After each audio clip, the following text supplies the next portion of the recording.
Will this loss prompt a more resolute effort to combat galamsey?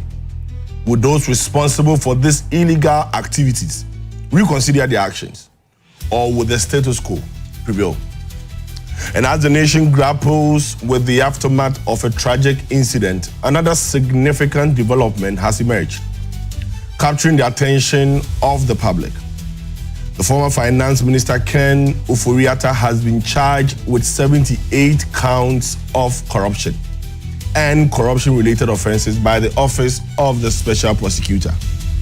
The OSP has clarified that Interpol has not withdrawn the red alert notice, but is still reviewing the matter. However, the pressing question lingers: where is Ken Ofori Atta? On the judicial front, the Ecowas Court of Justice has ruled against Chief Justice Gertrude Tokonu, dismissing her application for interim measures to halt the committee probing into their removal from office. According to the Deputy Attorney General Justice Tremsai, the application did not meet the criteria for interim relief. This development raises questions about the future of the case. Will the former Chief Justice allow the matter to rest? Or would underlying issues resurface with renewed intensity? These are the issues shaping the national conversation this morning. And Current Agenda, your Saturday morning companion, will be with you to discuss this into details.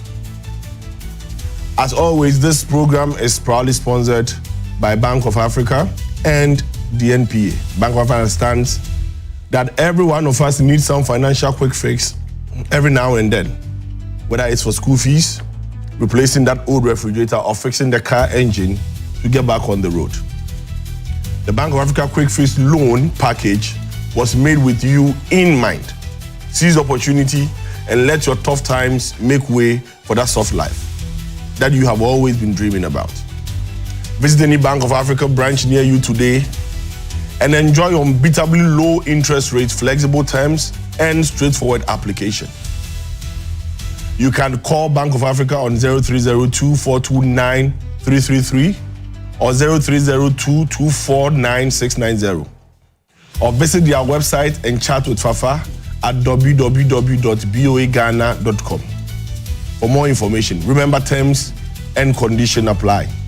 Bank of Africa, as strong as a group, as close as a partner. Do you also suspect you did not get the right amount of fuel? You have issues about the quality of fuel you bought? Or did you experience bad customer service at the filling station? Don't stress. The National Petroleum Authority, the NPA, is here to assist you. Reach out to the call center on 0302-550 or 380. Or feel free to walk into any of their locations or their head office located at Jowulu, on the N1 highway, or any regional office like I mentioned before, to make a complaint or inquiry. If you experience any of these issues at the filling station, make sure you call them within 48 hours to report it. NPA, where customer care meets excellence. We'll be right back after this break. Current Agenda is brought to you by Bank of Africa, the African bank with global reach. Bank of Africa, as strong as a group, as close as a partner. And National Petroleum Authority, NPA, where customer care meets excellence. For decades, we have helped businesses connect with their trade partners all over the globe. From Ghana to Burkina Faso, Côte d'Ivoire, Benin, Togo, Senegal, China, Morocco, France, Netherlands, and many other countries. We have made it possible to bring Ghana to the world. We have brought small and medium businesses closer to their customers across the regions in Ghana with our SME support facilities. We have brought relief and smiles to the faces of families with our employee personal loans. With our cutting-edge technology and digital support, we take the burden of complex thinking off you, making life simple. That is who we are, as close as a partner. Bank of Africa. We are indeed the African bank with the global reach.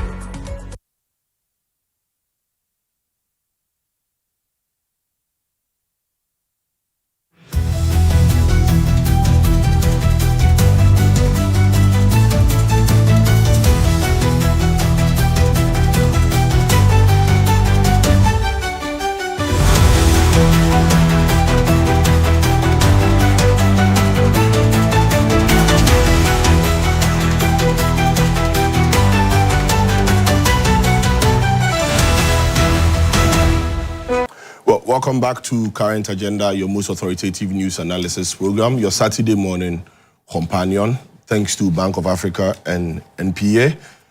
For our viewers on social media, on TV, those listening to us on radio, 1101315, and we'll bring you in to join in the conversation and in the discussion. So my reflections for this morning. Last week, Saturday, when I spoke about the neglect and then the disappointment or the taking away the vision of the young men and women here, I had a lot of, should I call it bashing on social media? The people were speaking, I mean, some supported it, some were against it, some spoke and told us that we are in a competitive environment and so they expected the GTV to compete with the private media. Well, so today I'm going to continue so that we would see whether the competition, the grounds are fair. It would not be fair to tie the hands of somebody behind them and expect them not to cry or shout when you start slapping them. It's not fair. You don't expect the state media who is limited in a lot of things he can do. If the state media takes money from a company to advertise and the government has a program that we need to telecast, we would have to cut into that person's advertisement. You have no idea the number of cases we are currently battling with because we've not been able to sit and assume that the men and women here are lazy. So today I want to tell you more about GBC, the neglect, the forgotten dream. Now, for years, we've championed strengthening state institutions, deepening democracy, and safeguarding the platforms that inform our nation. Yet the Ghana Broadcasting Corporation tells a tale of stark neglect, undermining the very institution government depends on to connect with its people. The facts are stark. 10 years, 2 decades. While technology advances yearly, GBC's infrastructure has stayed the same, is stagnated, leaving it struggling to keep pace with modern broadcasters. We have outdated cameras, studios, our transmitters, our OB vans, and you can see them on the screen. And editing systems are a far cry from the tools needed to deliver quality. More pressing than ever before, it's time to bridge the gap. And today we are speaking to the government that GBC needs to be equipped to be a 21st century media house. And the load on GBC continues to grow. Government utilizes the national broadcaster for critical public service, from state of the nation addresses to public education, campaigns. Yet GBC receives no financial compensation, crippling its ability to operate effectively. Some say that, well, government pays salary, but what is salary with no investment? What is salary with no retooling? What is salary with no modernization? This narrative must change. GBC deserves the resources needed to thrive, not just to survive. Yes, we believe that the salaries are for us to survive, but we need to thrive. We need to be relevant. How can a national broadcaster survive only on salaries? In the past, the TV license seemed to be the game changer. But that saga is a stark example of systemic neglect, leaving GBC without a stable funding model. Court battles, political hesitation, and public miscommunication have crippled the institution. It's undermined our ability to serve the nation. TV license, and as some of us make fun of it on social media, it was not just money. It was independence for us. It was sustainability for us. It was a firewall against political control. And today, I'm speaking the uncomfortable truth. Some of us may not like it, but it is what it is. When politicians control media, the public broadcaster aside for it to suffer. Because everybody knows that a strong, independent GBC isn't beneficial to the politicians. It threatens their privately owned political megaphones. Neglect becomes a convenient tool maintaining power and influence over their political interest. The continuing cycle of neglect is crippling. And I keep saying this. This is not just about this administration. Like we said, 20 years ago had seen more than one administration. We've seen the Atta administration, we've seen John Mahama 1, we've seen ATEKU, and we've seen John Mahama again. So it is not about this administration. It's about the vision or the neglect over the past 20 years. On any given day, GBC broadcasts in 27 of our Ghanaian languages, making this an ideal place to communicate any message, be it from government or any other. Yet every election year, when government rediscovers GBC, that is when they see us, they take us round for their nationwide coverage full of promises because they believe that we will give neutrality. And because of our constitutional government today, that this cycle must break. And we need to invest in GTV. Independent GTV is what serves the people, not just politicians. The Ghana Broadcasting is not here for politicians, it's here for the people. Globally, public broadcasters thrive on structured, predictable funding, like licensing, like fees, like taxes, or like some form of direct investment. Why? Because a healthy democracy demands an independent national voice that serves the people, not just the powerful. So why is Ghana Broadcasting starving? Why is the state starving its own? It's time for bold, honest decisions. GBC deserves retooling. We deserve investment and a sustainable funding model. One that is insulated from every political whims. Whether it's a reformed TV license or a new framework, let's make it happen. Mr. President, let's make it happen. Communication, let's make it happen. Government spokespeople, let's make it happen. A strong independent GBC is crucial.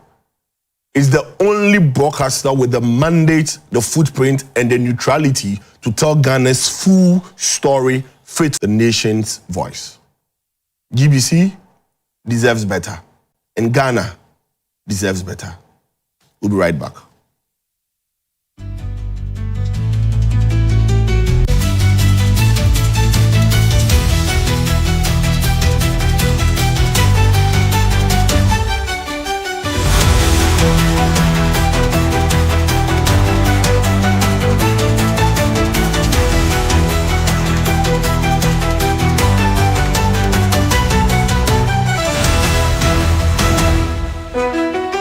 Current Agenda is brought to you by Bank of Africa, the African bank with global reach. Bank of Africa, as strong as a group, as close as a partner.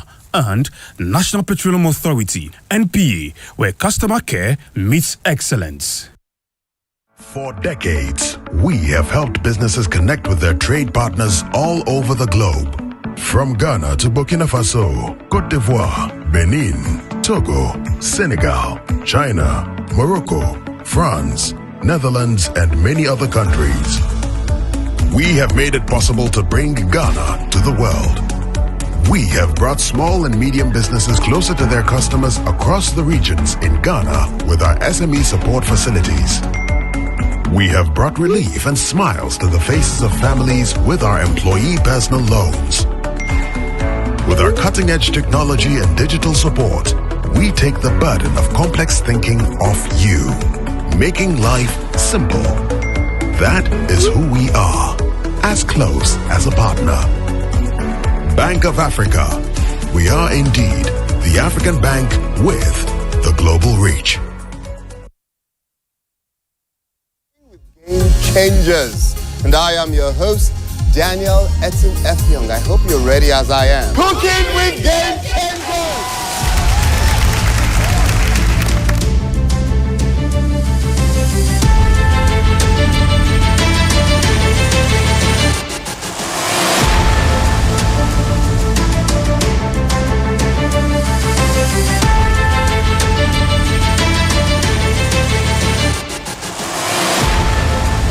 Meet the judges. Am I a bugger?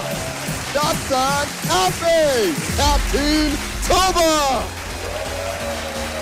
Let's meet our resident chef, Chef Rotimi. Game changers, are you ready? Let's get cooking!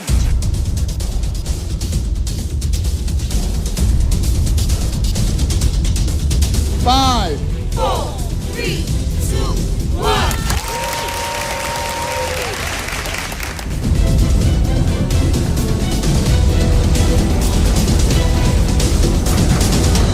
Ultimate game changer is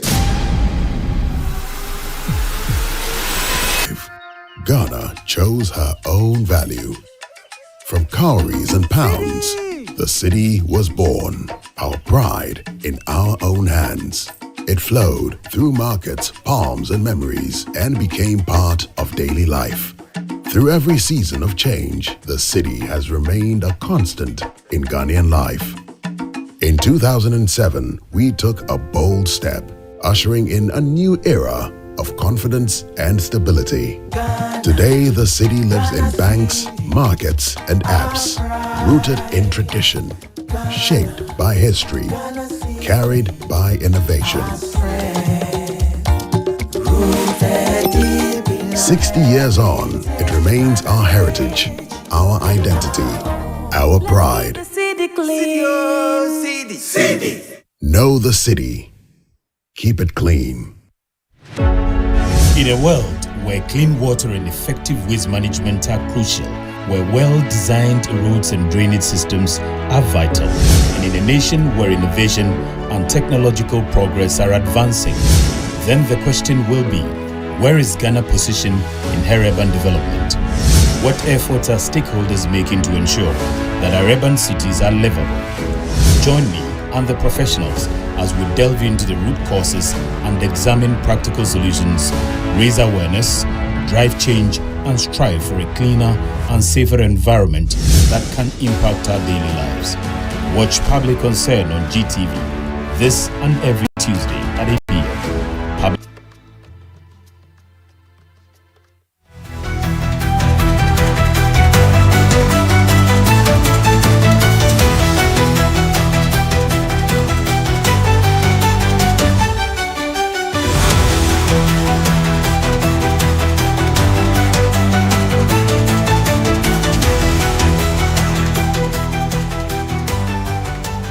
Well, with me in studio this morning, I have Dr. ABDUL-JALILU ATEKU. He's a lecturer in at the Political Science Department. Yes. Okay. And then also next to Doc is my brother KWAME OWUSU DANSO, Esquire. Yes, sir. Lawyer.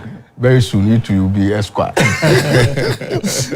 he was my... You're good. Right. To also join us on Zoom would be lawyer KWAKU and ASARE. He's the former director for Ghana School of Law. And also to join us in studio will be KPAKPO SAMOA ADDO, a member of the NDC legal team. So, Doc, I'll start with you. GBC. I'm sure when we mention GBC, you have some fond memories. The GBC you knew then and the GBC you knew now, the issue about us not being retooled and all that. What's your take on it? I think that, thank you very much, KOJO. A lot has changed, right? I remember, recently I've been following your Facebook years thereabout. There used to be an advert where someone was carrying his television just to evade because of TV license, and sometimes you end up breaking your TV or something like that. So I think that a lot has changed. At the time, I mean, it was just the national broadcaster, right, giving us everything. But today, right, we have, I mean, private media houses and all that doing the same thing work that you are doing. So if you look at this, I think after several years, when I entered here again and I look at the infrastructure, I think that we are doing a lot of disservice to the national broadcaster. I mean that is a fact. I think that, and all boiled down to funding, right? I do know some years back, I think it's also currently the situation where it's required by law that you pay your TV license. It's by law, right? And some years back, when I was working with one company, one of the listen is that by the end of every, I think 31st or so, 1st January, you have to pay TV license. Some years back, It was a requirement, and you have to do that. So I think that if, corporate or institutions can do that, I think it's a good thing. And also the citizens. And now there are other avenues that people watch programs, okay? Football and what have you, may not necessarily, but because it's a national broadcaster, I think that the law will have to be revisited to amend to include any other, because I do know that in the UK, for example, to watch a live program by whichever means, online or whatever, you are required to have a TV license to be able to do that. So I think that if the law is still on just the fact that you must, if you are watching, you have a television, because most people are no longer using television and all that. So I think that these are some of the things that we can do to raise or generate revenue for the state broadcaster. Because if we leave it as it is, maybe the next 10, 20 years, if we are not careful, it means that a lot will go against that. And it's very, it plays a critical role in our nation's development. And I think that this is a special appeal to His Excellency the President to include GBC, GTV, in their resetting agenda, so that they'll be able to help GBC to operate fully, so that it shouldn't just be about maybe payment of salaries of workers and all that. But if you do that and then you are not able to give the best to the citizens, because people are looking forward, for example, GBC, for example, to be able to telecast the World Cup matches and all that. But that will also come at a very huge cost, right? So in my view, I think that the president should turn his eye on GTV and then include it in the resetting agenda, so that they will be able to support the funding, so that GBC can stand firmly, because there are other competitors, and we want to see our national broadcaster also performing at that high level. Right. Thanks, Doc. KWAME. Let me say a special good morning to you, a special good morning to Doc, and a special good morning to our revered viewers.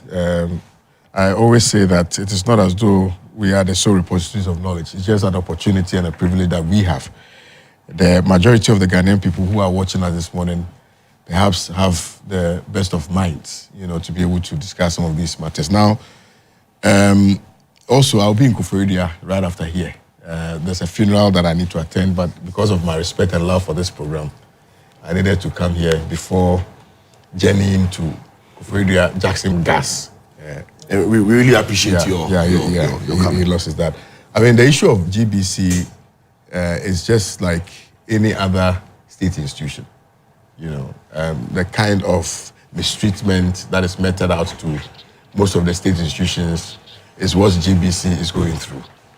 Anybody who is into media will attest to the fact that there's a lot that goes into production. There's a lot that goes into bringing out quality productions.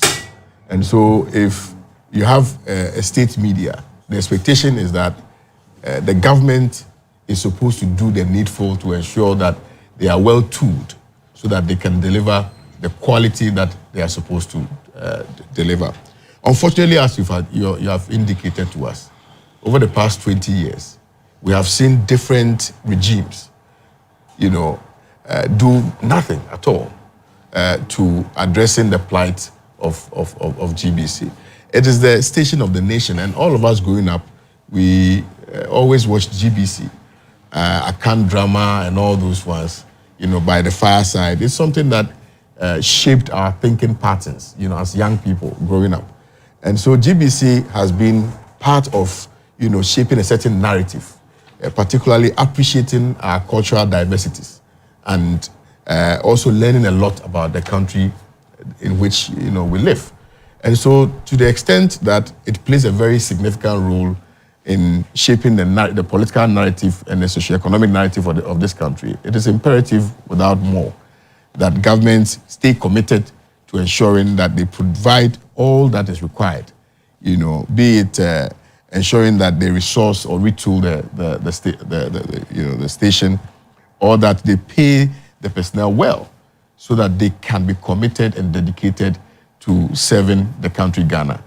I want to say that for those of you who are working at GBC, you are exercising, or rather, you are executing a certain national calling, and so you should not be treated as though you are Mere Dada or as though you are some side chick. In fact, you are the main class citizen. Yeah, you are the main chick. GBC is not a side chick. Now, let me pontificate and state clearly. Senior Nick Papo is a good morning, senior. You see, I have noticed some, maybe Mahama 1, Mahama 2 have been engaged in.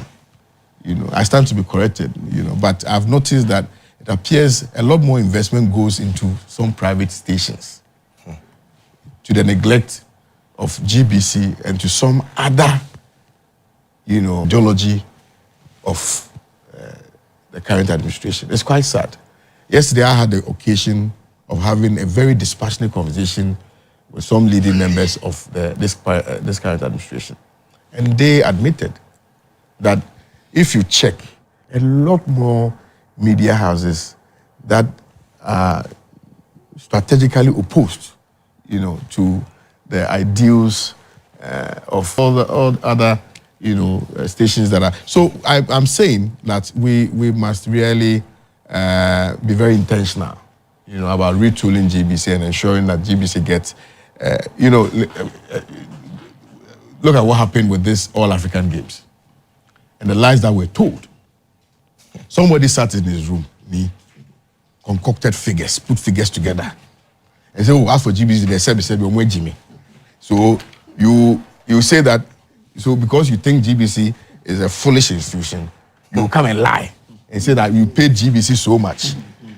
You paid GBC so much. And because GBC is a state, they are like the police, you can't complain. But the CEO was very smart. He said, hey, Master, please don't come and put anything around my neck. Yeah. I don't know what you are talking about. And somebody, a greedy bastard, will pocket all the money and then they will come and flex. A better way than greedy bastard. Greedy bastard. Oh, but greedy bastard is a... it's too early. The way you're wearing black. So greedy bastard. Yes. So you... No, we can't be like them. So just withdraw. You Google what greedy bastard. I'll Google myself, but you just withdraw it for me. Okay, well, my senior says I should withdraw. So not because I said. No, not because you said. I defer to my senior. Law is regimented. So when the senior says it, I have to withdraw. Hey, the senior will say today, you have to agree with him. No, I mean, on this one, I think my emotions, I've packed my emotions behind my submission, and therefore sometimes you may derail a little. So yes, I will draw that. Thank you. But clearly, I think the viewers appreciate. I love the social media handler. Yeah. Oh my goodness. Yeah. Neighbor.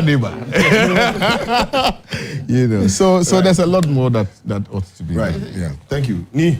Good morning to your viewers. Good morning to our cherished viewers. It's always nice to be back.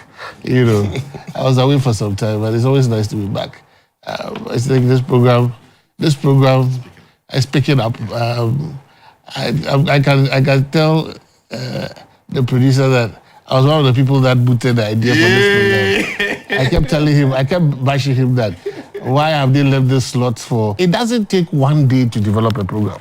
This program, and that is the thing that we've all grown up with GTV, that it is authoritative.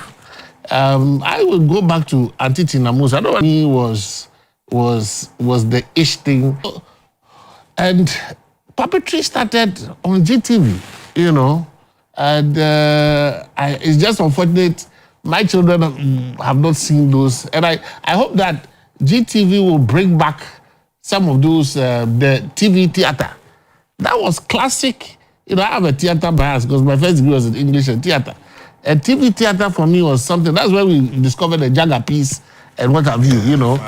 If you were going to be a TV star, you had to come. You started from TV theater, and Inspector Bediako and all those, and even the Ultimate Paradise. Ultimate Paradise. That was the ish thing, in the time. And I'm hoping they will do a reboot of Ultimate Paradise in a way.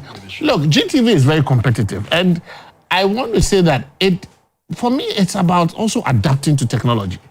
If you look at what GTV did with Breakfast Show, they started Breakfast Show.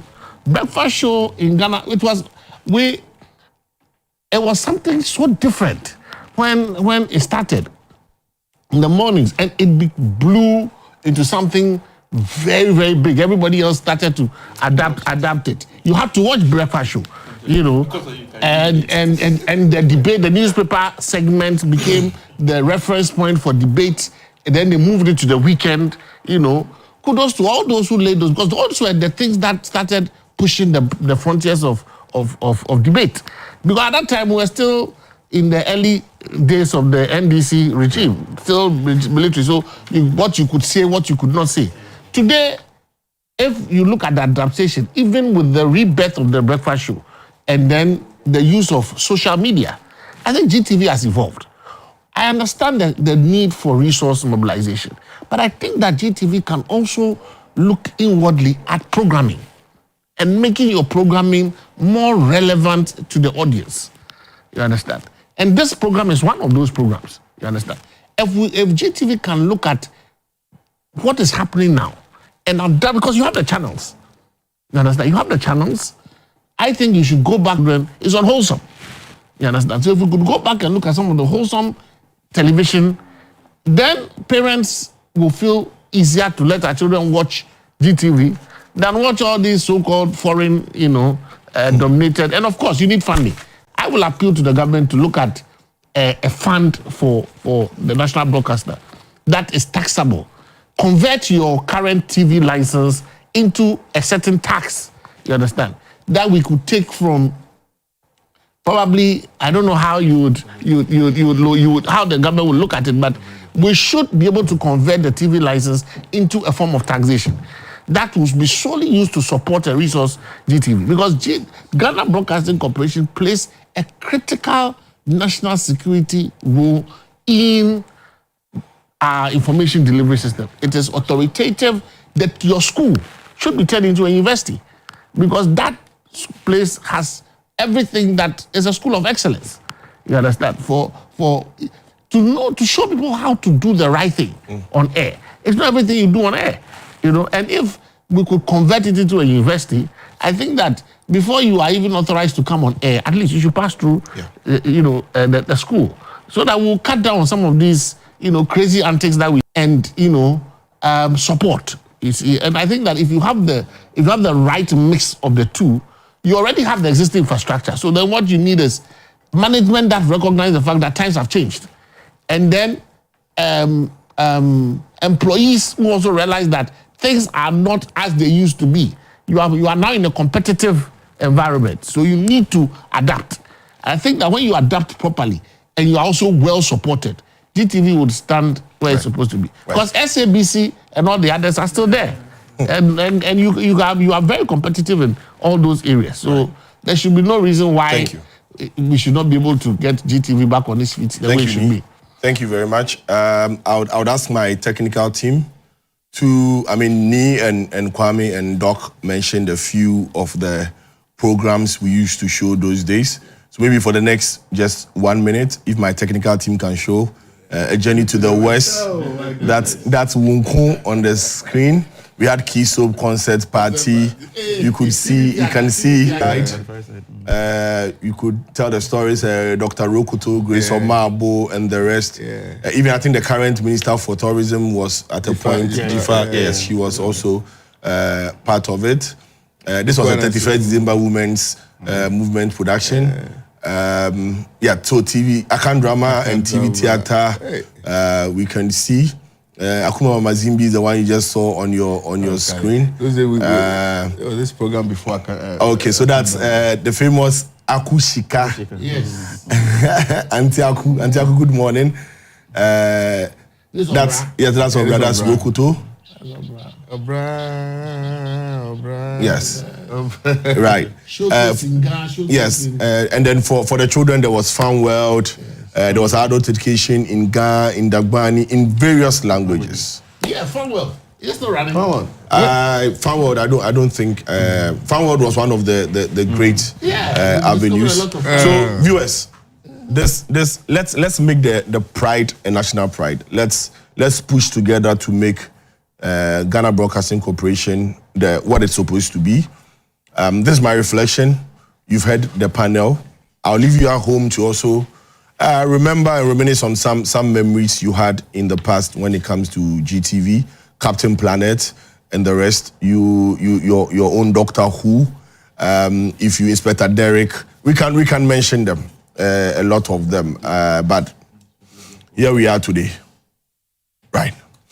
Okay, so first on our bill today, we'll be discussing Naimos. Naimos seems to become, or the Galamsey has become some albatross around our neck. Either every week or every other week, it comes up with a more devastating condition for us to discuss. This week, we heard that 5 of the Naimos team members, 1 died, 4 currently under severe conditions in the hospital undergoing treatment.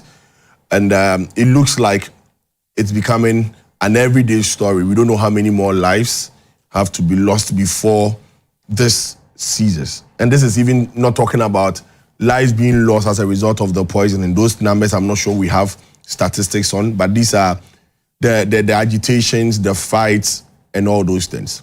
So in studio, I'll start with KWAME. KWAME, I'm sure this will be the acting time you're speaking about. Galamsey related activities, deaths. I mean, we remember the famous Major Mahama. It looks like, are we getting better or are we getting worse? Well, in terms of policy, it appears that there's some roadmap. It appears that there's some roadmap. At least we are seeing an age-long dealing with illegal mining. I think that it is something which is a novelty, even though in the past we had Opekali to deal with the issue of illegal mining in this country. So to that extent, I would say that I would applaud the government for taking that initiative. The question then becomes, has it yielded any results? Are we seeing some changes in relation to the magnitude with which people, engage in Galamsey? That is perhaps the most important question which ought to be asked and which ought to be addressed. With respect and in all humility, I would want to say and state categorically that even though we are trying to deal with the issue of Galamsey, I have not seen any real impact in terms of the fight against Galamsey. That is not to say that government is not committed, but in terms of execution, I am not seeing the kind of aggression, with which I would have. I always want to state that I don't wish to remind us of our ordeal, our melancholic ordeal of losing some of our statesmen, right? But I think that we lost an opportunity as a country to really brutally and frontally deal with the issue of Galamsey when we lost the defense minister and the other colleagues. Because that would have been, that was an avenue, in my respectful opinion, for the president to make a declaration. And as you speak, we'll be showing some scenes of the vehicle, so to make a declaration to see that we're going to actually fight Galamsey head on. I thought we missed that opportunity. So to that extent, I am a little very unsettled, when we sort of try to create the impression that there's some headway that we're making. Policy is there, framework is there, but in terms of making a proper headway, I am not seeing that. I'm not seeing that aggression that we need in order that we would be able to ameliorate some of these things that we're talking about. Having said that, it beggars belief that an issue such as Galamsey, which is supposed, in my respectful opinion, to get the maximum financial support and government support, is not getting the kind of support that they are supposed to get. I mean, in the recent budget that was read, it is evidently axiomatic that it was only 150 million cedis, I stand to be corrected, that was allocated to Naimos. I mean, you are fighting people with sophisticated weapons. people who I can confidently describe as, as proper armed robbers, if you like, because they are stealing from the state. Environmental terrorists. You are going to fight these people, and you are not really fully resourcing the people who are at the forefront, in fighting these guys. The kind of weaponry that these people possess is not your normal AK-47. These guys are using the M16.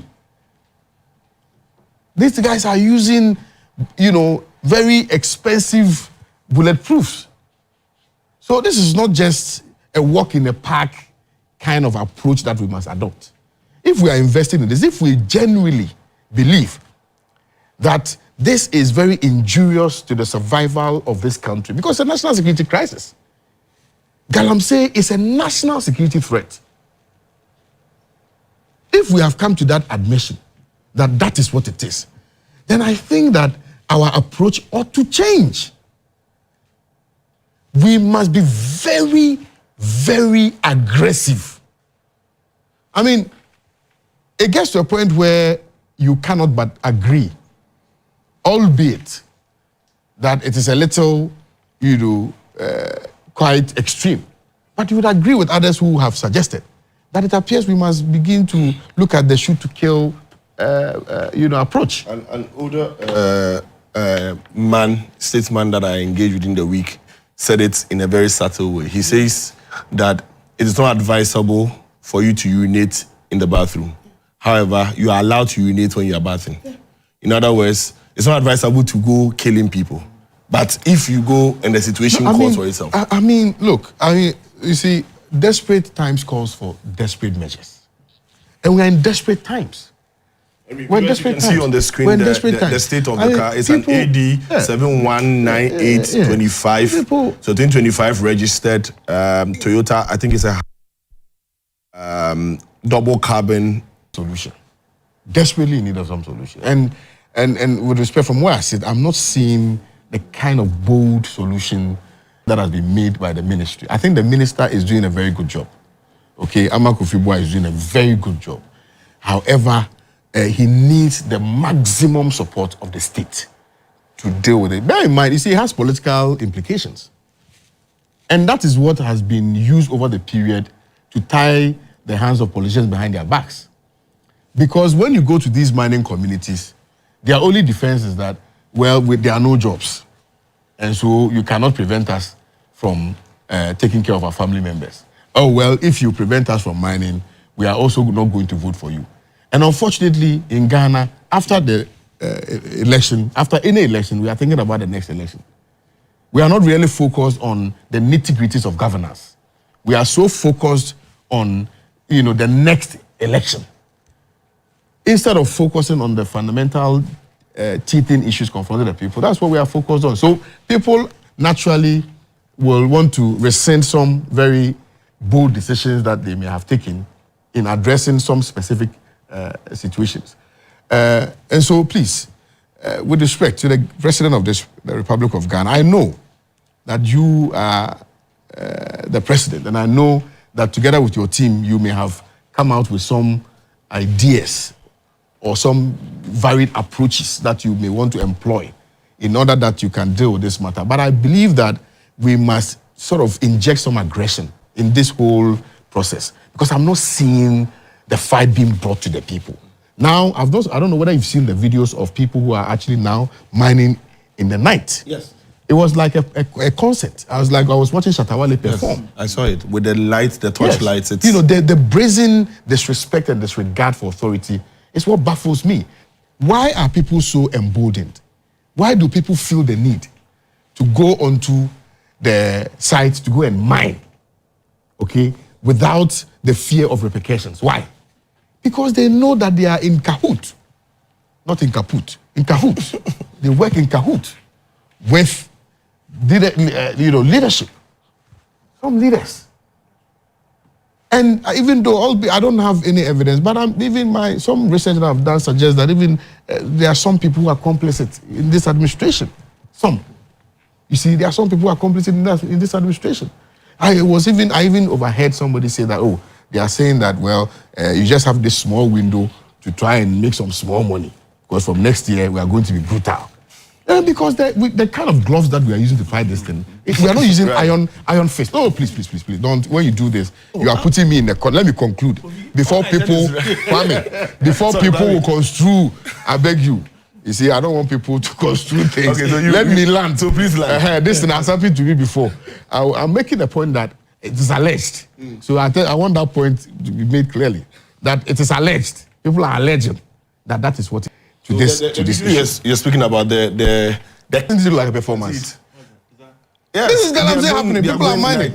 And some people are saying that it's AI generated. It's AI generated. How can it be Galamsey? Are you sure it's AI generated? Well, that's what some people were. Well, there were some people also who said they know for a fact that it's real because they were there. My brother. I've seen some social media comments indicating. I have not seen any other video to the contrary. On the basis of that, I would take this as it is, that this is a Galamsey site. If there's any other video to the contrary, they should provide it. But for now, this is what I know. This is what I've seen, and so please, let's not. You see, this thing, we must stop it. Please, we must stop it. Okay, thank you, Kwame. At least I've allowed you to land. You've landed very well. Okay.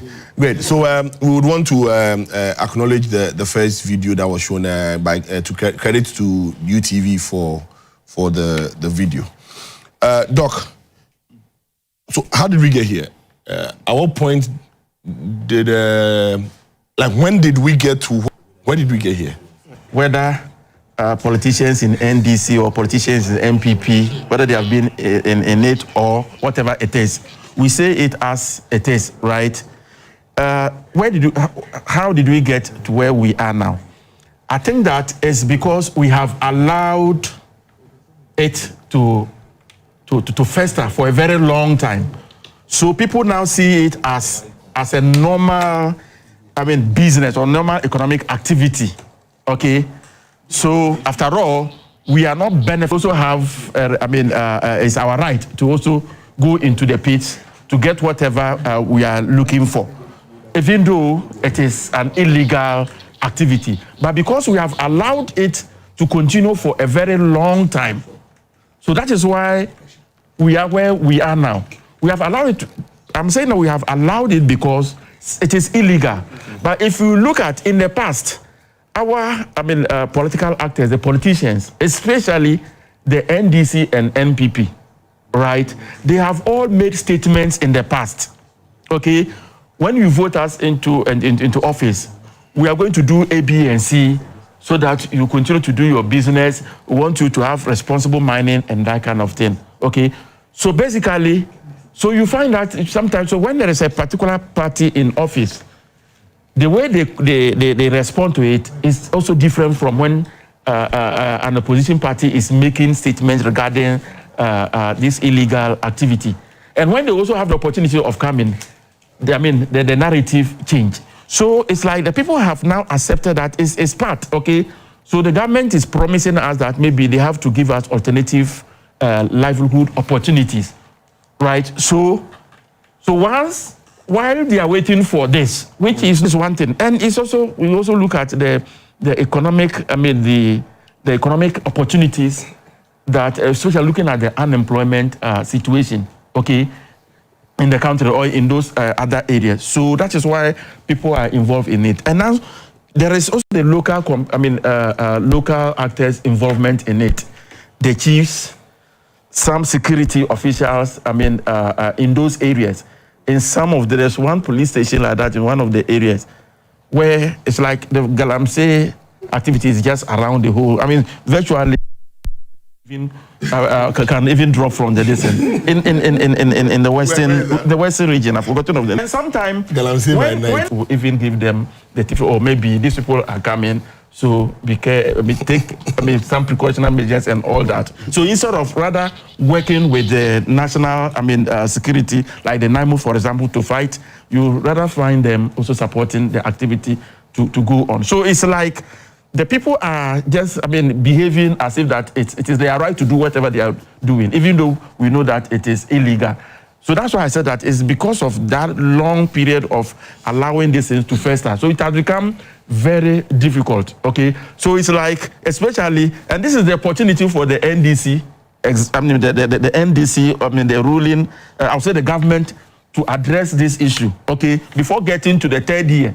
Because by the time we get to the third year, when we are thinking about the election, so as to how are they going to do it? So do you think that when it is about third of getting to the election, government can say that I'm going to declare a state of emergency because there are other things involved electorally?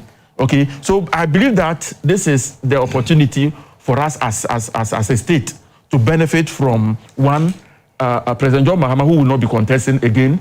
So it means that he can now take, decisions in the interest of the nation, even though sometimes there may be some pushback from his party to do that. But I believe that this is one penalty kick that the NDC has in order to score, if they are able to resolve this matter. The MPP had opportunity to resolve it from the beginning. In fact, they had the support of the media, right? The media was able to set the agenda and all that, and then the government bought into it. They decided to move in. And at certain points in time, we saw that some of the water bodies were still regenerating, were still coming back to the normal distance. But then later on, it became, when they even succeeded in getting some, the galamseyers out of the distance, now the party people themselves now moved into the forest. And if you look at the Fourth Estate, report, it's clear, right? If you look at the time when they introduced the LI 2462, and the companies, the mining companies, small-scale mining companies that were licensed, most of them were affiliated to the MPP. Support Boate's report. That is a fact. Okay, so basically that is why the MPP could not deal with it. Okay, now we are also hearing that there are some politicians in the current, like he's indicating. If that is the situation, then it means that we are again going to lose the fight against Galamsey. But I still believe that we still have the opportunity to do it. I think that with the President John Mahama, who will not be contesting the next election, who want to leave a legacy for this republic, I still believe that they will be able to deal with it. In fact, when they initially, when the idea about the declaring state of emergency and that, I said that I think that it was too early. Okay, for me, I was thinking that the NDC must have about 1 year. But if after 7th January, we still have the situation is still this way, I think that I will begin to support people who are asking for a declaration of state of emergency. So we still have the opportunity, the government has opportunity to deal with it. In fact, they have given us the assurance that they will be able to deal with it. So if they will be able to deal with it without a state of emergency, I think that is okay. But if we should move in, then I think that we need to support the call for a declaration of state of emergency. No, Doc said the president who will not be contesting next year. I don't know whether President Mahama has had a discussion, private discussion. No, I can see based on what my this matter. I want to even go to the Gentlemen, you hold on. When you go, before then, we've been joined. AFOAKWAH, let me introduce you before you speak. Now nobody even knows you are here. Let me introduce you. So we've been joined by ENOCH AFOAKWAH is a lawyer and a member of the MPP legal team. So you guys didn't share the dress code with me. All of you look dark clothes. You didn't tell me. It's true. Anyway, so Ni. Yes. When we say, and I'm speaking to you in the capacity of as a lawyer, when we say that water bodies have been classified as security zones, what exactly does it mean? This is the same thing that you would say when you work. You can't do certain things at Bema Camp, for example. You can't also do certain things at. So let me first begin with, we must make an admission, and I think it's always important, commitment to the fight against illegal mining, small-scale mining, than what we had last year. You can't compare the two scenarios. Last year, we were heading towards a situation where probably within a year, Ghana probably may not have had any river body that was not polluted. especially if it was close to a mining area or if it had the potential for mining. We had lost the battle. President Nana Akufo-Addo had become a president in absentia. There was no commitment by the government to fight illegal mining because the party apparatus had taken over the issue. Here was a party that was, and I'm not fond of comparing because we've moved on. I mean, Ghanaians have given their verdict, but it is important as a starting point just to say that within 8 or 9 months, there's a significant shift in terms of commitment to the fight against illegal mining, right from the presidency. This is a president that does not need to put his presidency on the line. The NDC party can get up and blackmail the president and tell him that party Yesika. And so because party Yesika, we will turn a blind eye to the rape of our environment. You won't hear that from the NDC. No one can get up and say that they have a gun to the head of the president and by some means they control the financing of the party. And so if you touch that person, you touch the NDC party. It is not possible because the president has no interest. And that is a mistake. When the president gives the authority to the ministerial team to fight and combat something or to deal with the problem, and you cannot pass behind the minister and get to the president to interfere in the policy direction that has been given. It empowers the ministers to act without looking behind them. You see, the problem for any minister is when you have been given authority to do something, and then as you sit there, you get calls from the chief of staff, you get calls from this person, you get calls from that person that, hey, this is my nephew, or this is... We even had a situation where the minister's son was involved in mining. That was what was existing before. Point to me one minister, because there's a policy direction from the president that as an appointee of the government, you cannot even hold an interest. That is the first order of business. That you cannot hold an interest in any mining concession, whatever, however it is described, as a government appointee.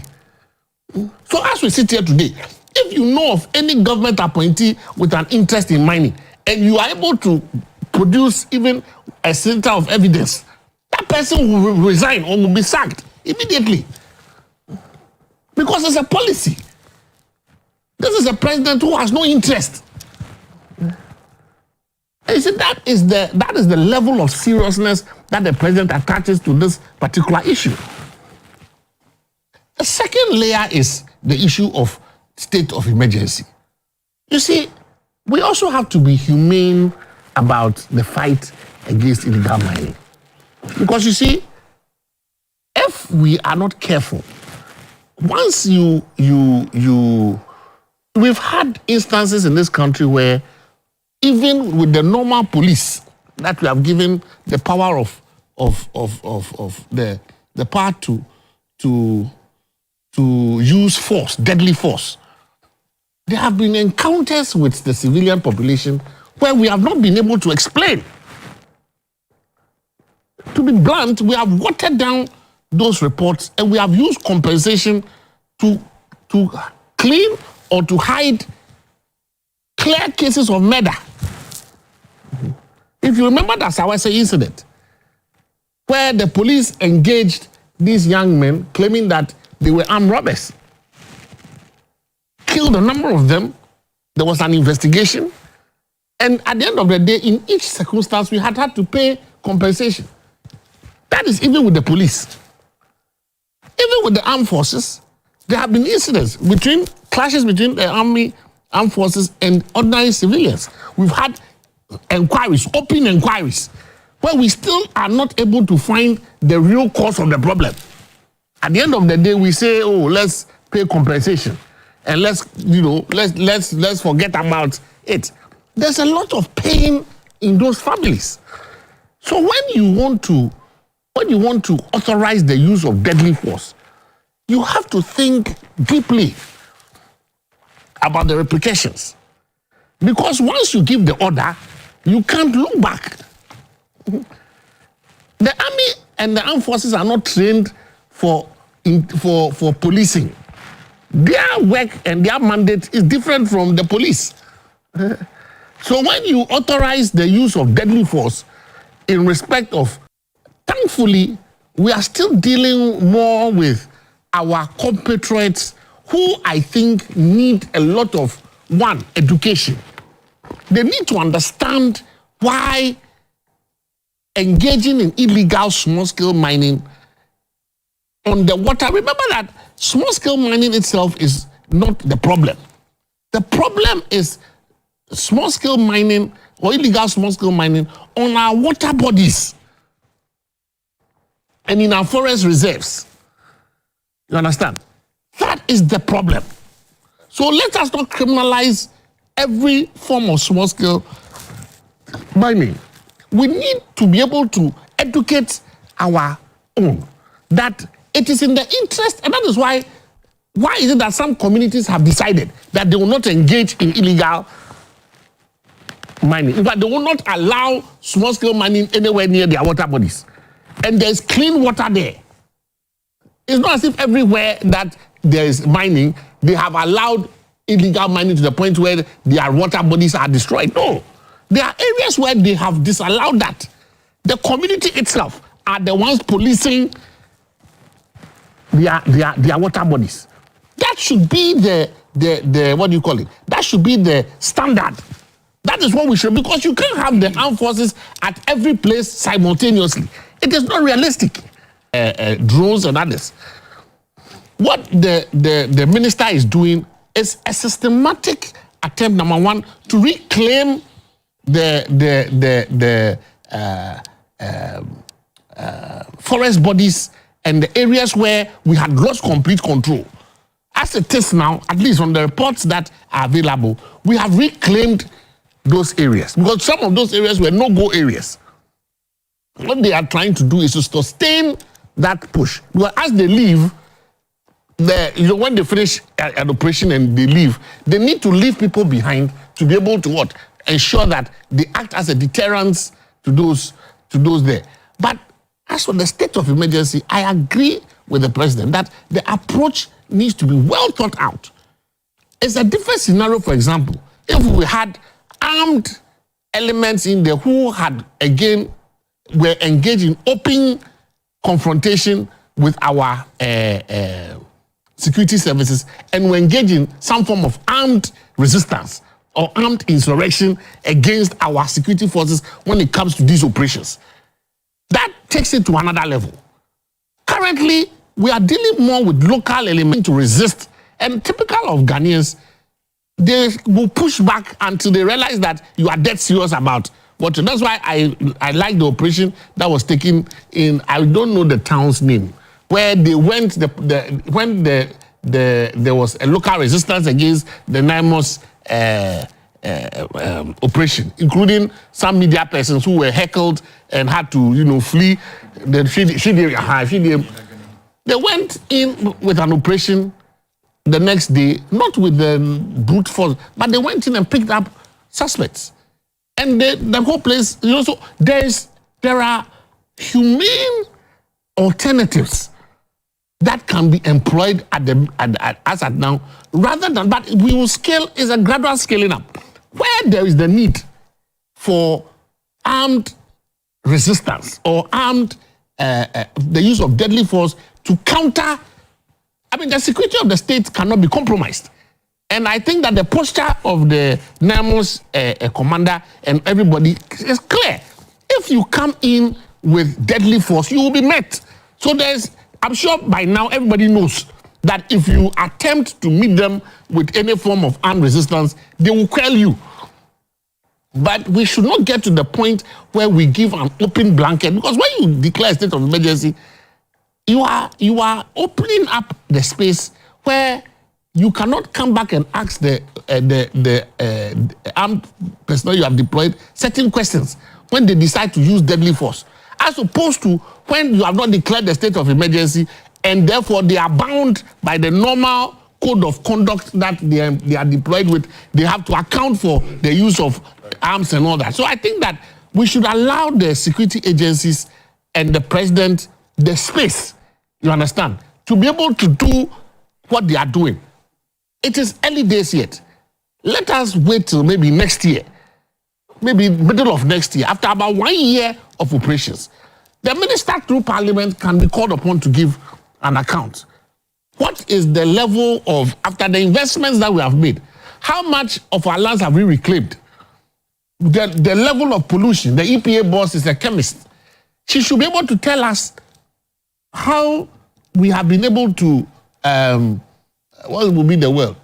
Distilled or now they say decemicalize our water bodies. How have we been able to treat the contaminated water bodies? What are the strategies to reclaim the lands that have been, good programs, the sustainable?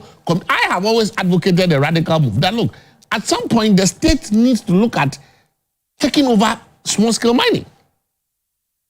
If we have gold board, I don't see why we cannot go a step further to take over small-scale mining as a state, because that is the only way I think we can guarantee sustainable mining.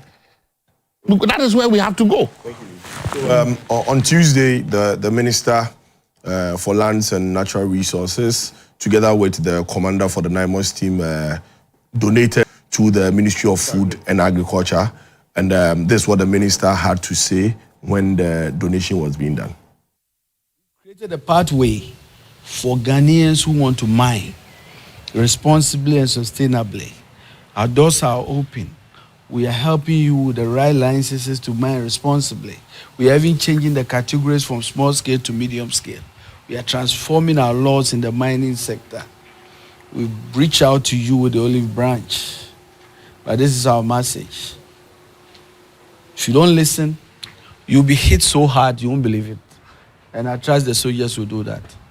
And in this budget, they've allocated 150 million to this fight. And I think it's a message. What the president and this government is saying is that we are going into this year very sure that for those who have decided that they want to destroy our water bodies and forest reserves, get ready, we are coming after you. That's what it's about. And I think that and basically level the place and arrested all those guys who thought that they could mess up with the Ghana forces or the security forces. If you see Naimos in every corner, try messing up with them. Try it. The whole force of the Ghana forces and the Ghana police service will be brought to bear. Because we mean what we say. Yeah. Well, so in the 2026 budget for Naimos, under CAPEX, and CAPEX basically is capital expenditure, 13 million is how much, gentlemen? 30 million is how much has been dedicated to CAPEX. What it means is that 30 million is what has been dedicated to make those heavy kind of procurements has been dedicated to the fight against Galamsey. Your gentlemen, my people those at home say they can hear whatever you're saying, so it's not a secret. So please don't. Right. Doc said you wanted to say something. 1 minute. I come to ENOCH. Yes. Just 1 minute, Doc. He said he asked the question how they will be able to monitor the river and then river bodies and water. If you look at the NIMO arrangement, apart from the Central Command Center, they are supposed to have a command post in some hot spots so that they will be able to monitor.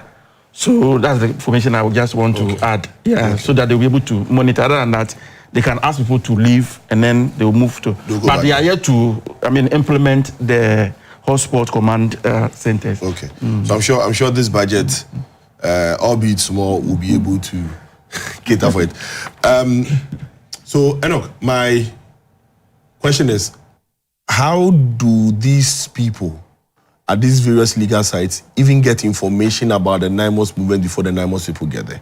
Because most often than not, by the time the Naimos people will get there, they would go there and go and meet the brutal force already waiting for them. Sometimes even en route to the place, they start having their altercation and all those things.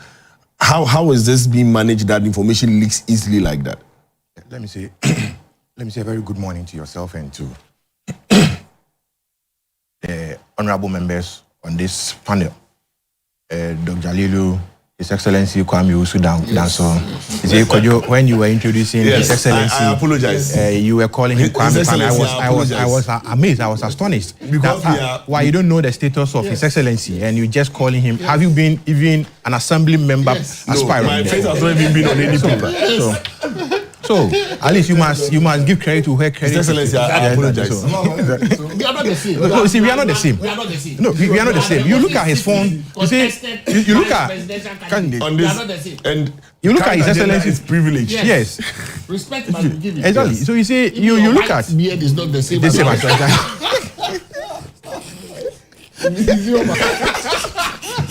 No, see, Anyway, let's go on. and let us see Nipa po SAMOA. And your good self, KOJO Vanet, you've been doing well for this nation. Thank you. And on behalf of the New Patriotic Party and on my own behalf, I wish to extend our condolences to the fallen hero, the gallant soldier who was on national assignment in furtherance of the clamping down of illegal mining, where the unfortunate incident of he losing his life came in. It's a sad moment.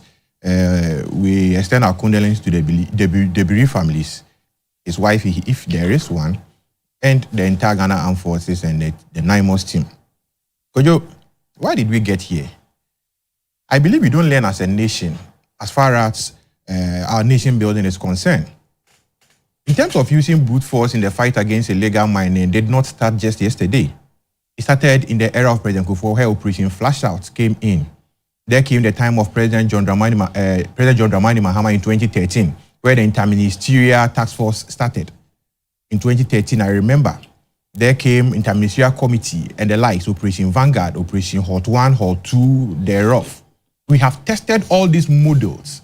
The securitization of illegal mining in Ghana has been tested with proven theories that we have gravely been unsuccessful as a result of the undue partisanship, political profiteering that has brought us to where we are today. I have mentioned on your show that the fight against illegal mining, if we are to do justice to the Republic of Ghana, we can achieve that in 24 hours. Because the President, His Excellency John Dramani Mahama, is the Commander-in-Chief of the Ghana Armed Forces. And his command surpasses every command in this republic. We have the institution, the security institution in every corner of our country. But you shouldn't be surprised that the police command, the district commands in every district, knows all the illegal mining sites in the districts where they operate. When you go to some regions, we have police patrol vehicles that patrols illegal mining sites every day. They go side by side, take money from the site owners, operators, side by side. I am saying this, it is notorious. This is not a secret. You go to the Asankragwa areas, Wase Kropon areas, you go to the Obuasi areas, you go to the Jakobu areas, you go to the Mansu areas. Granted, Eastern region, you meet police patrol vehicles patrolling various mining sites. What are they going to do? The moment they enter the site, Abai Maba say, "Ebedia chop money." This is the popular axiom. If your site is big, depends on the number of excavators on the site. It depends on the contribution you are making. If it is one excavator, you have a contribution to make. So if it is two, yes, it is. This is notorious. If you like, just put out a number for these miners to call in, and you'll be marveled. We have also said some. You'll be marveled. In all my life, all my research has been on illegal mining, and I have tested the theory of securitization with proponents such as Barry Buzan, the members of the Copenhagen School, and all those things. We have failed because of political profiteering, political votes. Granted, like His Excellency stated, that others are saying, "Oh, this is a windfall opportunity for us because next year it will be hard, so let us make money and those things." It is ongoing. Why are some district chief executives facilitating? I was listening to Erastus Asaridonko, your colleague journalist, who was mentioning that he's wondering why the turn on off that Droba, this MCE is still at post. And they said they have done a lot of work on the MMDCs and they are going to bring it out soon. MMDCs who are complicit in this Galamsey mandates. They should. Certainly, if His Excellency is minded to fight the existential threat called Galamsey, this is not the approach. This is not the approach, Kojo. This is not the approach. And our people are dying. Our armed forces are dying. It is not to say that the armed forces of Ghana is a weakened institution. No! It is one of the revered institutions in Africa. Talk of ECOMOG. Talk of the Africa Command and those things. The participation of the Ghana Armed Forces and the successes they have achieved in international combat, international peacemaking. Why can't they make peace in their own backyard? Because politicians are not allowing them to work. Do you think that the press conferences that has been in the past, we knew some commanders who were sleeping in homes of known campaigns. Some commanders who are dealing with known campaigns. So why wouldn't your operations leak? And others direct the path. Others shield others. So this is a grand conspiracy against the state. And you see, good board does grave illegality. How so? Good. That's a valid question you have asked. How many small-scale mining companies do we have in Ghana? Minerals Commission Repository, they have the records of the licensed small-scale mining companies. And by law, the licensed small-scale mining companies were enjoined at the time to sell their gold to PMMC. Why the license is issued you. So if Gold Board is buying licensed or regular or legitimate gold, it should be coming from the licensed small-scale mining companies. But they are now buying free for all because of the quest for gold, to shore up our reserves, to shore up our monetary policy, to shore up our forex and our international reserves and those kind of things. Do they care where the gold is coming from? Do they care where the gold is coming from? You see, NI bought gold from Nipapo Samoado Company Limited, a small-scale mining company. They bought 1 ton of gold from Nipapo Samoado. They bought 1 ton of gold from AFOAKWAH Company Limited, a small-scale mining company. They bought 20 grams of gold from Dr. JALILU mining company. And let us know the traceability, whether or not the tonnage that they post, that they have purchased, is reflective of the regularized small-scale mining companies as exists in our country. The state is abetting crime. No, but you have not. The state is conspiring. But if you say that, that's unfair. That's why. You see, let's. I think this is no. Let me land and come in. No, let me land and come in. No, let me land and come in. I do some work with miners. No. Let me land and come in. I know the act that established the Gold Board. Kwame, let me land and come in. So we need to be. Let me land and come in. You see, over the years, currently, I'm handling some matters with regards to the Gold Board arrest of some gold purchases and those kind of people and those things, on license and a whole lot of things. The tax force and what they are doing now. I'm asking that if, like say, Anglo Gold Ashanti had a standing landing bullion market to supply some quantum of gold with X company limited, and they are doing, we know it is coming from genuine source because, one, in terms of the environmental permits, in terms of their validations and those things, you can vouch to it that they are using proper methods of mining and getting the product and selling to their preferred partners or whatsoever. Under the circumstance of Gold Board, let Mr. Amakufo, I'm challenging him, they should come out, publish the list of small-scale mining companies in Ghana. Their capacities every week for us to know. I put in an RTI no, request. I will do that. I will do that. I will do that. No, I will do that. But we want to know. They should publish what? The companies, the small-scale mining companies in Ghana as it exists. No. Don't let us go to the license buyers. The license buyers, which companies supply the license buyers? Exactly. What are the production outputs of the companies that supply? The companies that provide the minerals. Exactly. The companies that provide the minerals to the license buyers. Then we can now nip in the back the issue of illegal mining. Because It is unfair that somebody will just go to the market and buy a stolen television. The person who stole the television is arrested, or the person who bought the television is arrested because he's abetting crime. He did not go to steal. But for his buying, the thief wouldn't have had, or the, how do you call it? Help me. He wouldn't have had the opportunity or the encouragement of going to steal, because the moment you steal, you get a buyer. So in our attempt to demotivate them, we say that if you buy, we will also charge you with the offense of abetment. But for you, the thief wouldn't have had the energy to go into steal. So with this unlicensed miners called illegal miners, if the state is not buying, or if the licensed gold buyers are not buying from them, we don't have the energy, the tonic, to be going day in and day out to dig our lands, to cut down our trees, to seed our forests, to destroy our water bodies in furtherance of the mineral called gold. So your curiosity is in relation to where the licensed buyers buy their gold from. Yes, that's what where the licensed buyers buy their gold from. Yes. And you see, like the forex market, you know, the forex bureaus are enjoined to take particulars of even persons who come to exchange their foreign earnings with them, in order to trace money laundering and those kind of things. So what are we doing same with these licensed buyers? And if there is, can we know the tonnage from this regularized small-scale miners as to the volumes as in tonnage of gold that gold board is posting that they have been able to procure, that we are all praising them? It is a good enterprise, because once they are buying more than even the large-scale mining company, it's good omen for us.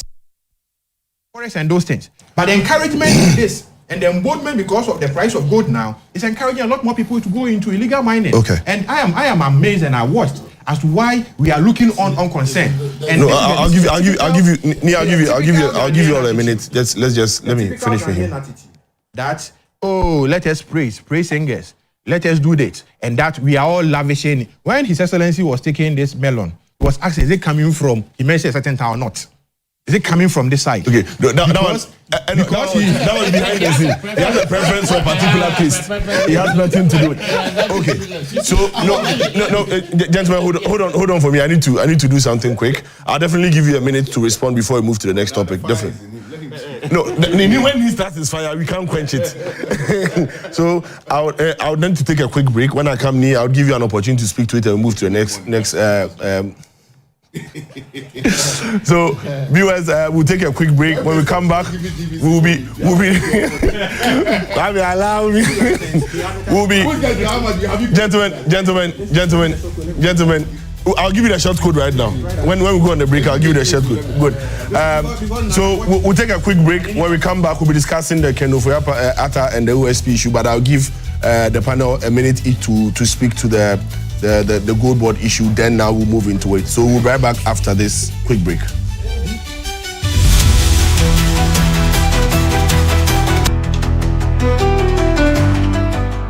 For decades, we have helped businesses connect with their trade partners all over the globe. From Ghana to Burkina Faso, Côte d'Ivoire, Benin, Togo, Senegal, China, Morocco, France, Netherlands, and many other countries. We have made it possible to bring Ghana to the world. We have brought small and medium businesses closer to their customers across the regions in Ghana with our SME support facilities. We have brought relief and smiles to the faces of families with our employee personal loans. With our cutting-edge technology and digital support, we take the burden of complex thinking off you, making life simple. Think of Africa. We are indeed the African Bank with the global reach.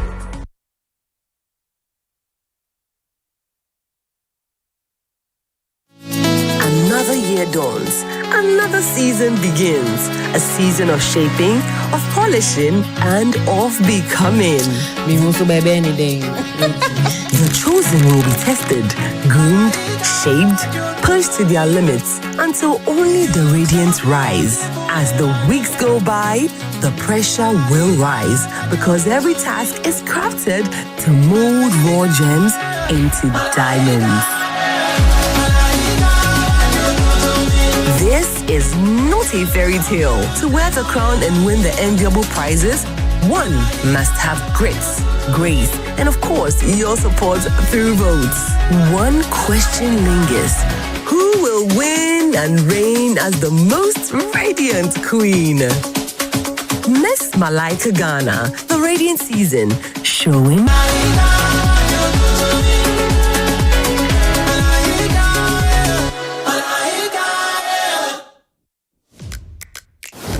Meet Kwame. He's not just any Kwame. He's Kwame, the TV license legend. Kwame knows that by paying his TV license, he's supporting GBC, our public service broadcaster, and he's making a real difference.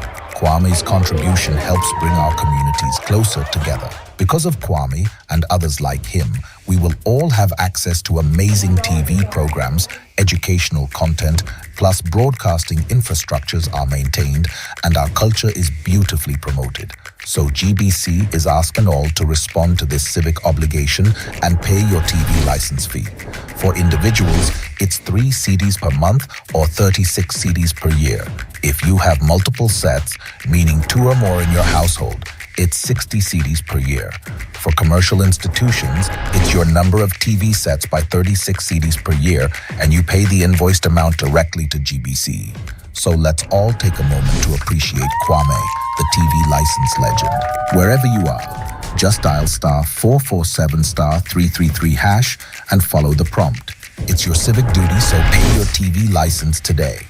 GBC, the authentic and trusted voice of Ghana.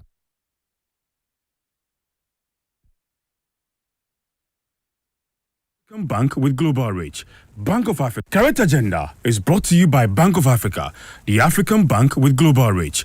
Bank of Africa, as strong as a group, as close as a partner, and national. Well, welcome back from the break. During the break, we had my panel pay the screen for everybody to show that you have paid.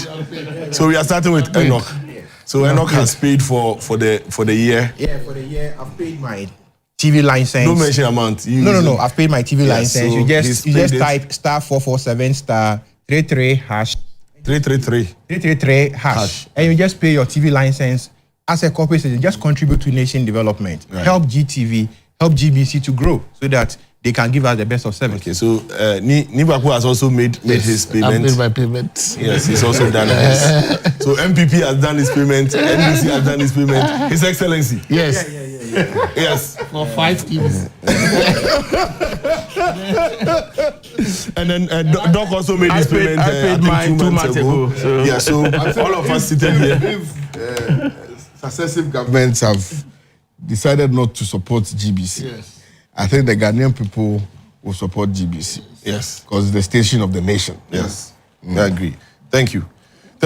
Well, no, but respectfully, proceed. I did not say I was. Yes, we like to talk. You see, now you are heckling me on my own program. Vitas. No. Dr. JALILU, yourself, Your Excellency, Lenesin, and Papu Samuadu, myself. Okay. Explain their concept to us, how they get the regular good. Gentlemen, so that we come and support. Let's do this. Yes. Let's do this. I have almost just an hour and 50 minutes to do 2 topics. 2 topics. No, it's not your diligence you are doing right now. I can't use that one to judge. 2 topics. So let's agree on this. I understand. So let's agree on this. For my back team would beat me, but for this particular counter we want to give, among the 3 of you, let's agree. 2 of you will speak, and each of you will do just 2 minutes each. And I'm timing you. I'll do 1. So you do 1 minute. You have actually taken a lot of I'll do 1. Do 1 minute or 1 word? No, 1. Okay, let me start with Dr. JALILU. Just 1 minute. Yes, I think lawyer AFOAKWAH raised an important issue. Okay, we should not dismiss everything about it. One is that illegal mining is going on. It means that there is a market for it. That is why the people are there. All right. So the question is, I think I raised this issue about 2 months ago on this platform. 2 weeks ago. The question is, who is buying the illegal gold? Right? Because the law now says that, I mean, you cannot trade in gold. There are licensed buys. And I think the gold board CEO, Sami Jefi, responded to this issue some time ago. He said that one, gold board, they do not buy gold from the from directly. Okay, they have licensed buyers who buy from the. But he also added that, but now they do not have a technology where they will be able to monitor where the licensed buyers are buying from. Okay. So for them as an organization, they know that they are not.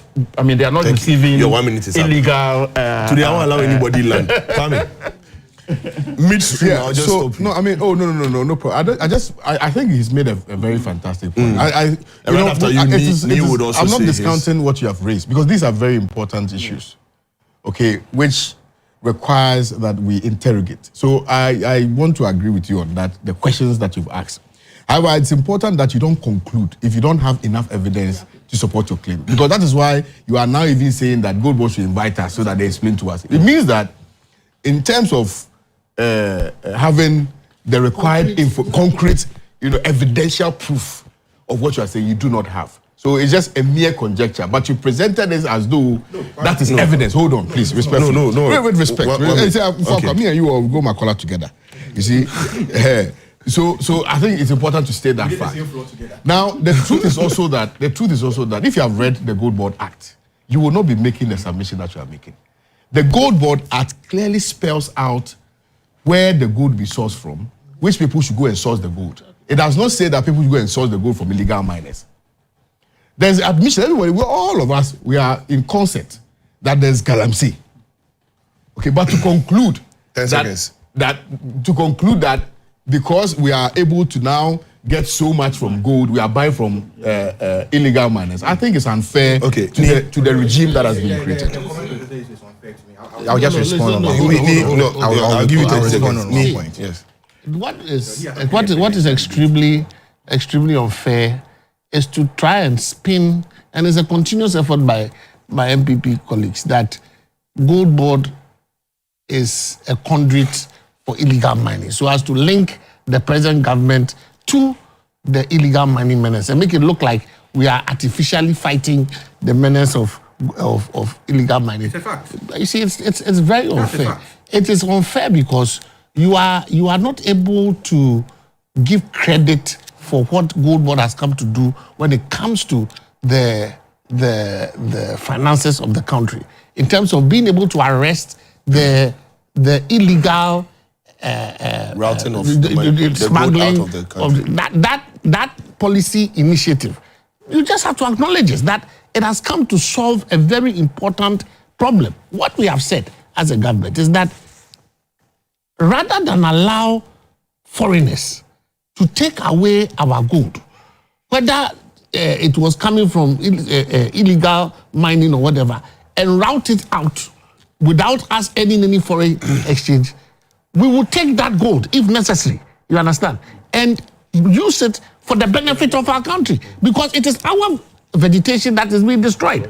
However, if you look at the law, it is very clear that there is no place in the law that says that the Gold Board is from illegal mining.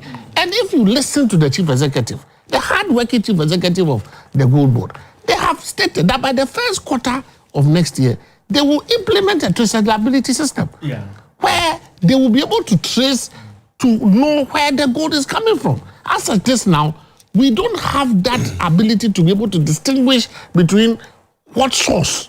But whatever it is, we are making sure that the gold that is coming from our soil benefits our people. That is the first policy initiative. Noted.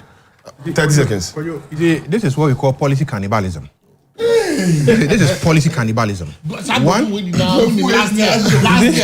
year, you see, Gold Board is doing fantastic work, synchronizing the gold trade system for the nation to benefit, blocking the illegal laundering of gold out of our shorts. The fight against is aiding, or it is competing the fight against illegal mining because of the interest to get gold. Where was that? You are not used to heckling. Don't do this. Where was the gold coming from? KOJO, the issue is that we don't need any technology to do traceability. We have licensed small-scale mining companies. Our law, there's nowhere in our law that says that illegal mining should go on. No law in Ghana permits illegal mining. From the Mine and Minerals Act of 2006, Act 703 as amended, from the Gold Board Act, the act that established the Gold Board, and all relevant policies and laws that govern our mineral sector never mentions illegality. So it is unfair to say that when you look at the Gold Board Act, they are buying their gold from where? Let them give us the list of suppliers, because if we know large-scale mining companies in Ghana that trade with the London bullion market, we know small-scale mining companies in Ghana that were supposed to trade with the erstwhile PMMC, now Gold Board. So if you are saying traceability, we can trace the source of the gold from that Gold Board buys from these small-scale mining companies that are licensed and known. It is simple. I think what you said, maybe you would have a special... Kwame, hold on. Enoch, hold on. So I'll give you to do whatever. No, hold on. Just hold on. I want to make a point here. Now, if you check the summary of economic, what's the title? The summary of economic and financial data for September 2025 this year by the BOG. As at the end of 2024 December, for gold exports, it was in the regions of 10 million USD. How much we made from gold exports. As at August this year, even with Gold Board, it's 11 million that gold for oil was making it from. Because we were getting from 6 million, all of a sudden we rose to 10 million when gold for oil came in. So whatever source we were getting to get to the 10 million, then that's the same source we are getting from the 11 million. That's making the Ayensu River at Konyako. So whatever. No. So if we are justifying that, if you are justifying we are not justifying that. Under the SWAL administration, we never saw the Konyako water dam, the treatment plant, shut down as a result of illegal mining. The Ayensu River. Gentlemen, we never saw that. But under this regime, we have seen several rivers. I think we need to move to the next topic. Getting polluted and destroyed. I just want to intervene a little. The reason why we are seeing the volumes is because right now it's coordinated. So, gentlemen, without Gold Board. Gentlemen, now let's move on. So you are seeing all of that. Gentlemen, let's move on. They are making arrests. So this is what you get when you bring two mates to the same panel. They remember their days in class when they were arguing for and against the motion. He's not my mate. He's His Excellency, Vice Presidential candidate. I've never attended a Vice Presidential debate. Were you not in law school together? No, please. If you say mate, you are raising me. No, law school mate. Anyway.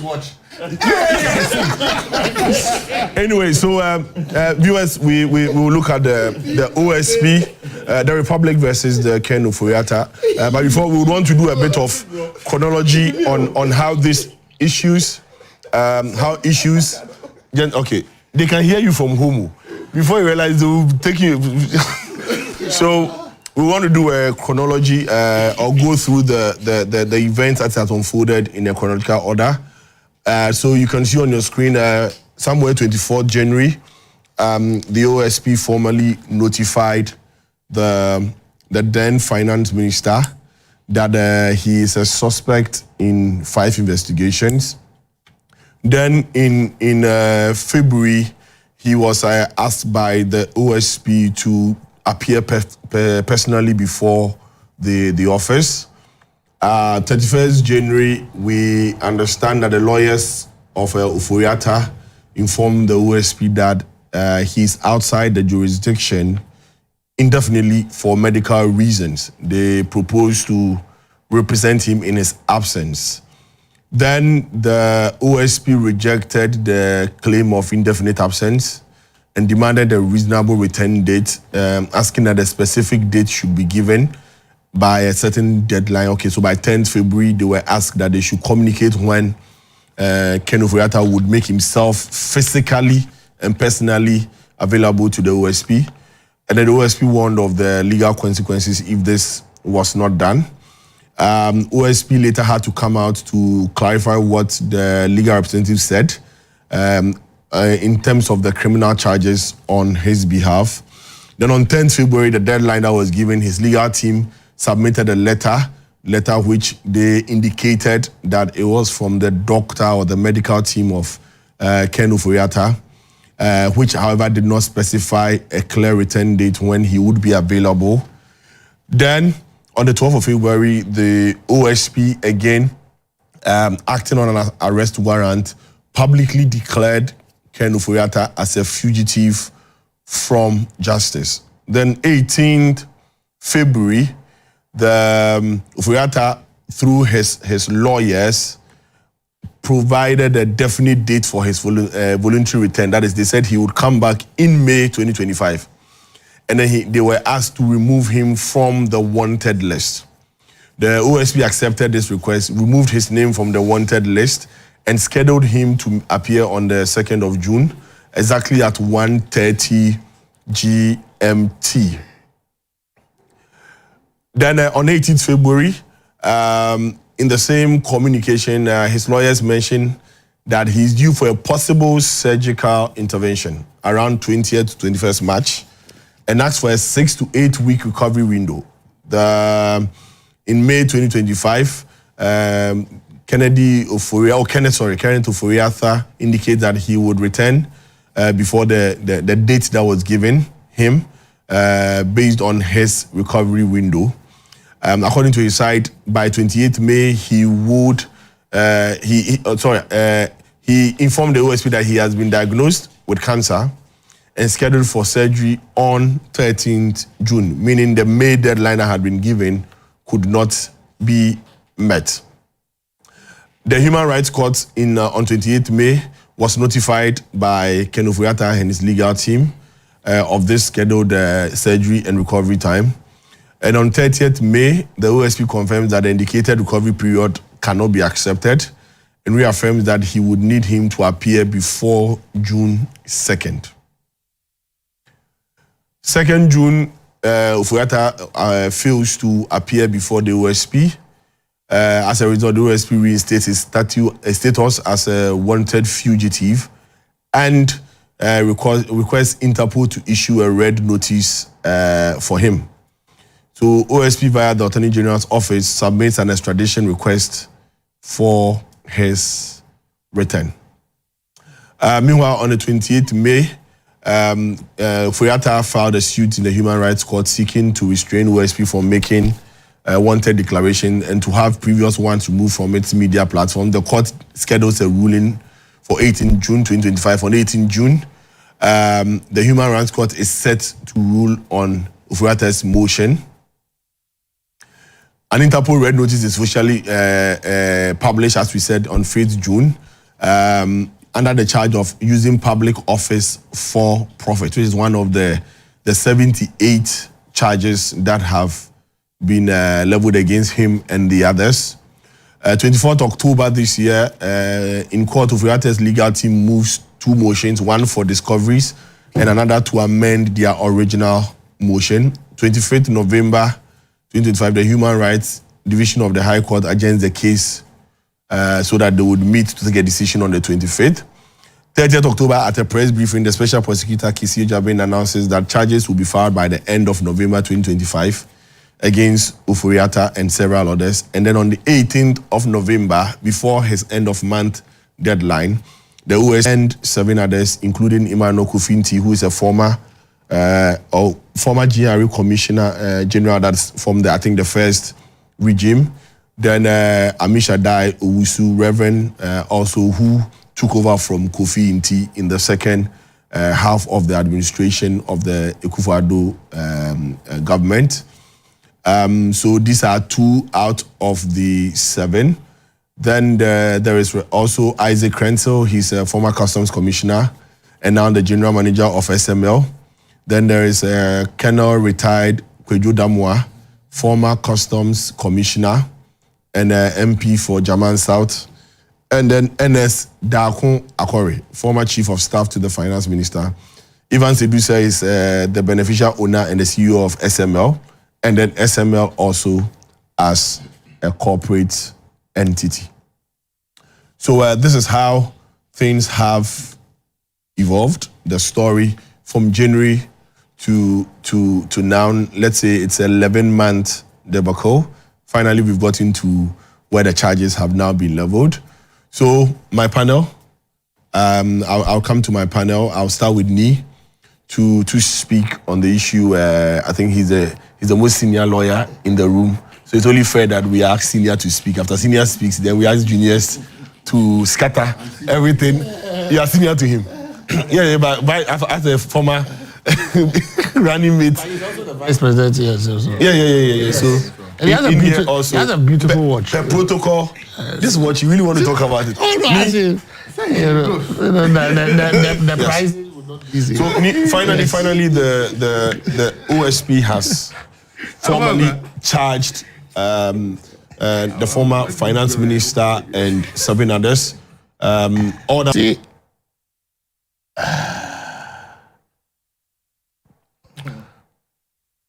I like the silence. Oh, as you see, we finally arrived at the riverside. So, I belong to a school of thought based on my training as a lawyer, both as a prosecutor, defense lawyer, that for prosecutions, I always prefer when you have your docket ready before you make the public pronouncements on.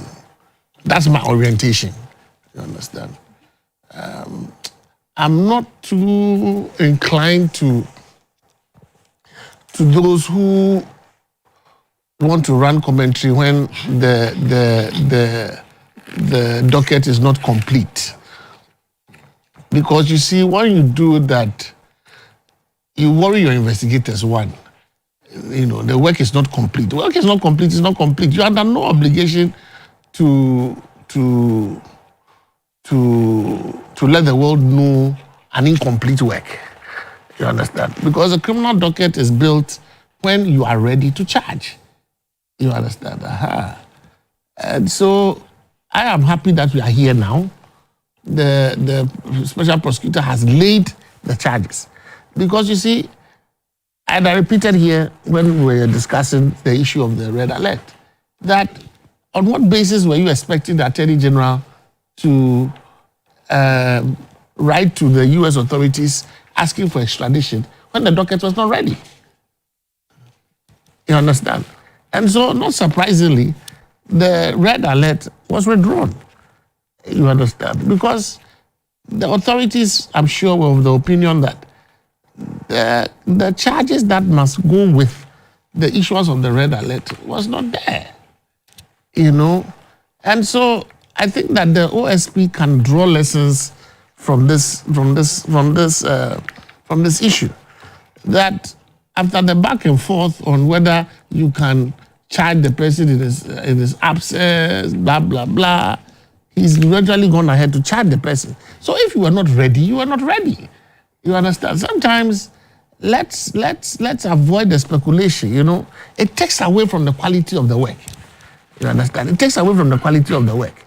Because I look at the charges, I think that, well, if he believes that he can prove those charges, let him go. That's why that office is independent of the Attorney General.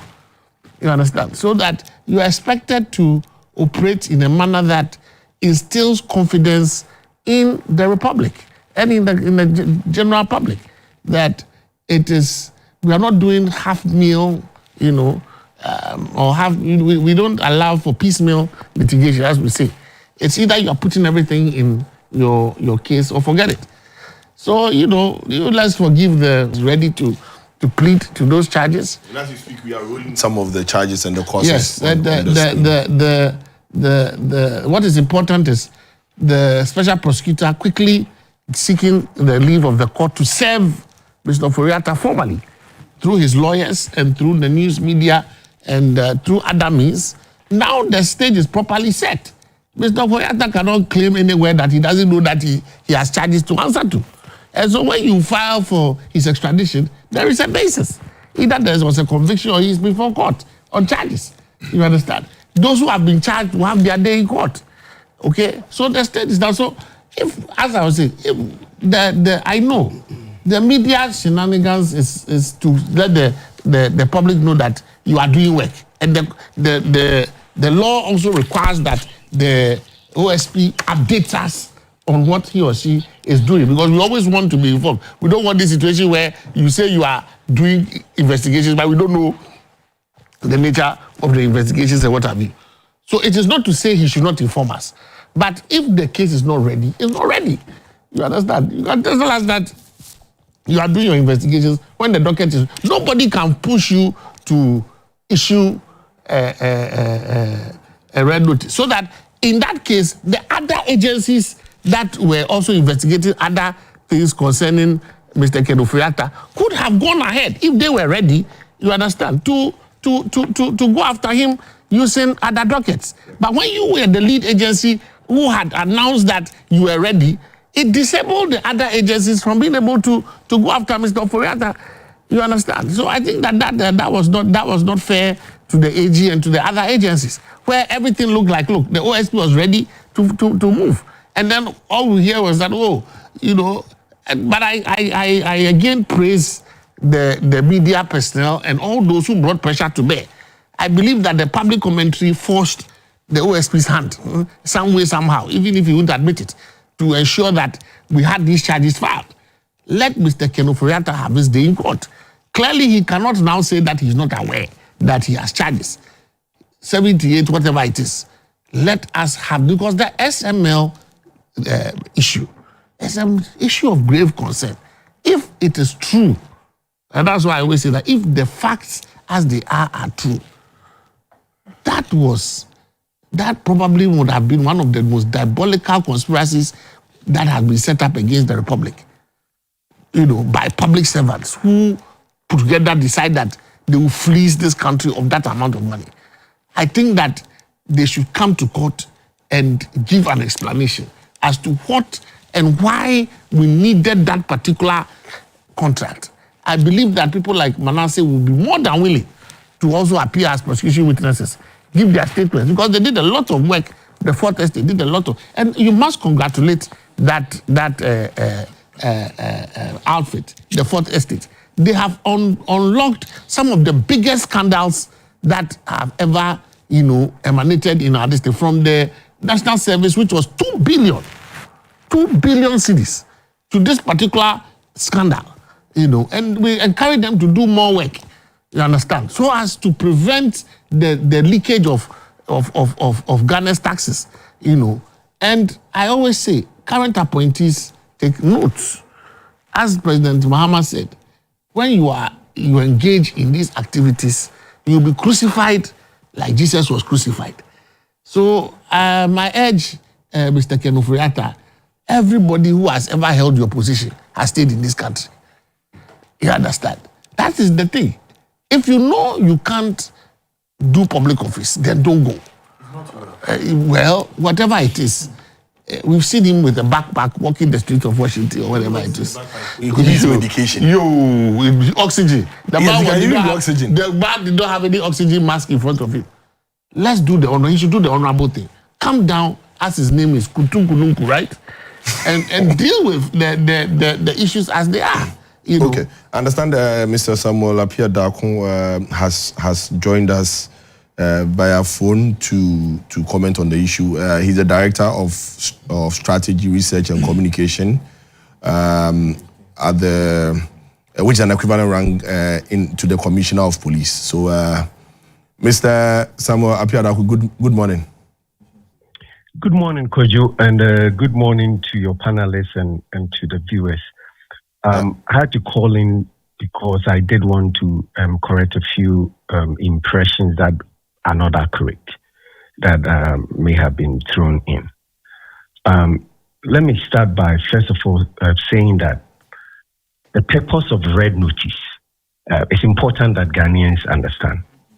We were dealing with a person who had shown to us consistently, based on our intelligence, that he was unwilling or to return to the jurisdiction. And yet, we had seen him crisscross the globe. So, if you are an investigator, the action you want to take is to restrict the movement of the person. That is the purpose of why we went for red notice. And when you go for red notice, you simply, all that you need to put a person on red notice is to show an arrest warrant. An arrest warrant is based on a charge that you think the person has, the offense that you think the person has committed. That's all you need to do. So it's important we set it clear so that we don't confuse Ghanaians, so that we're able to build trust and integrity in the process, and in the law enforcement and prosecutorial body that's handling it. So that is the purpose of the red notice. It restricted Mr. Ofori to one jurisdiction, which was the United States. And he has been there. And then there was a mention that the red notice has been removed. That is also not true.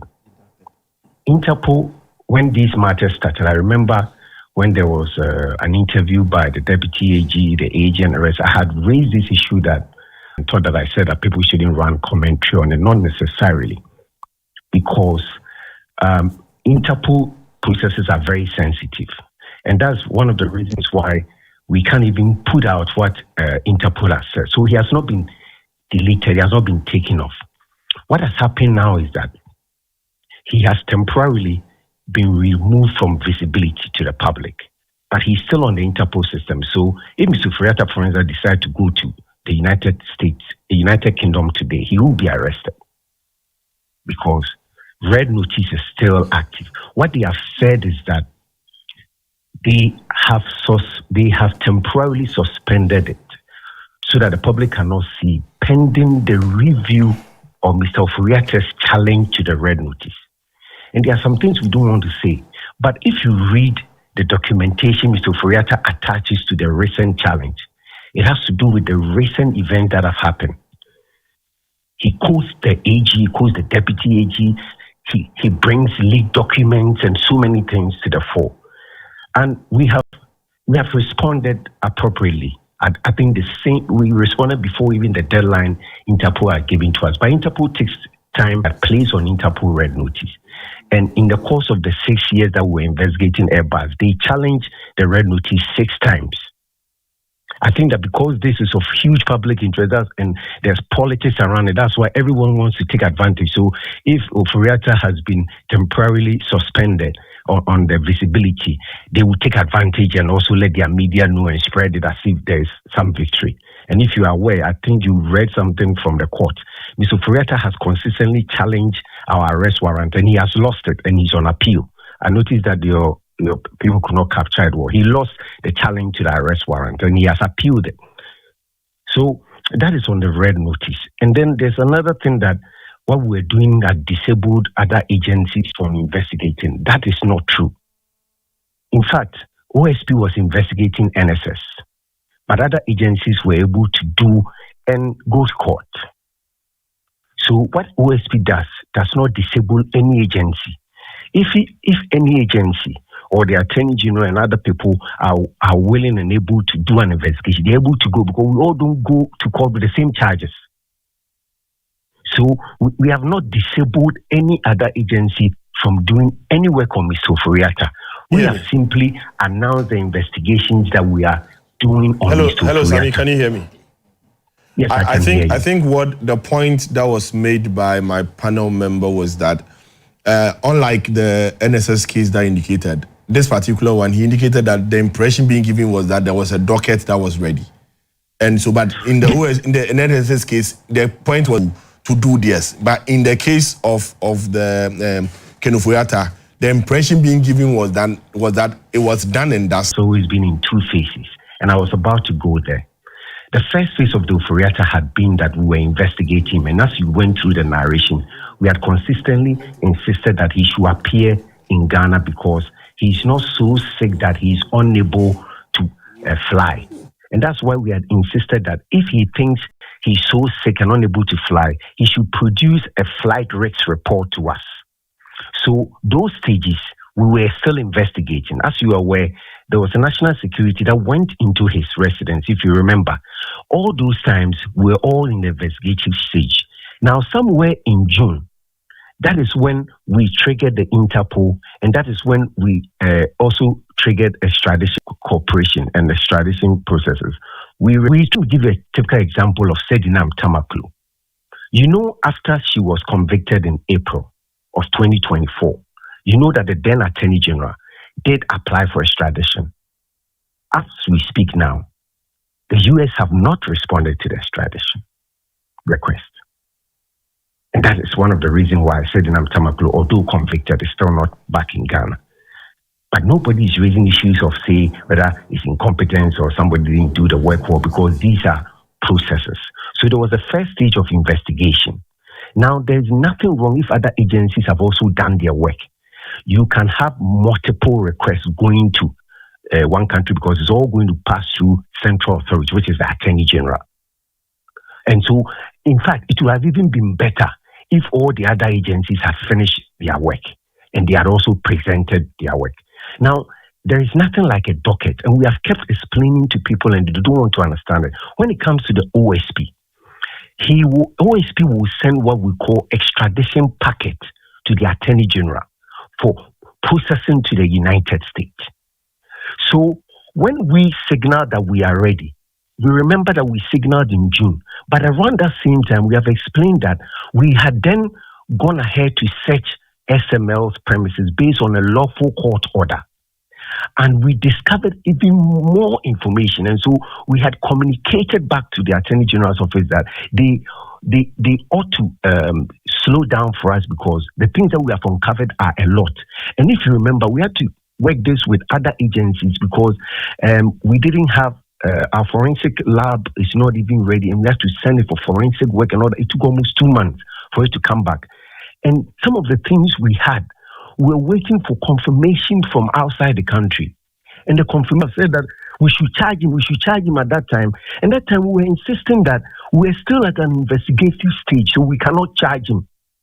And we had also insisted that in Ghana, trial in absentia only happens after a person has been charged, the plea taken, and maybe the person refuses to come to court. And that whether we go through summons or the traditional way where a law enforcement agency will then arrest you and produce you before the court, you will still need to bring the person physically down. So we were trying to do the first step, which was that the law enforcement agency itself will, through its work, bring the person down, present him down. And if you read the example, when we go to court, what is going to happen is that there will be an application to serve the summons of Mr. Atta personally, because in criminal trial, you don't serve their lawyers. Nobody in Ghana worth the sword as a lawyer will tell you that in a criminal trial, you have to serve the lawyer. You have to serve the person. Now, the ATEKU also goes on to say that when he has been served and he refuses to return or refuses to appear, the judge will commit the person to prison and issue an arrest warrant for the person to be brought. The only time where your physical presence is dispensed with is when it's a misdemeanor. In that misdemeanor, the law in ATEKU even says that your lawyers can appear in court on your behalf. So we should let Ghanaians understand that there were two processes that we were working with.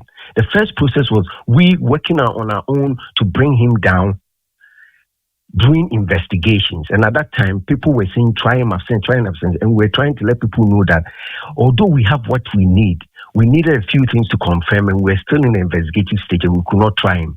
But we had gone for red notice to restrict him from moving about, so that if he says he's truly sick, then he should be at one place, unless critical medical purposes. Okay. And the second stage is what we have moved in, which is that we have now formally charged the person. So please, I understand that there's a lot of interest and all that, but you should also understand that the OSP is a creature of statute, and we work within the boundaries of the law.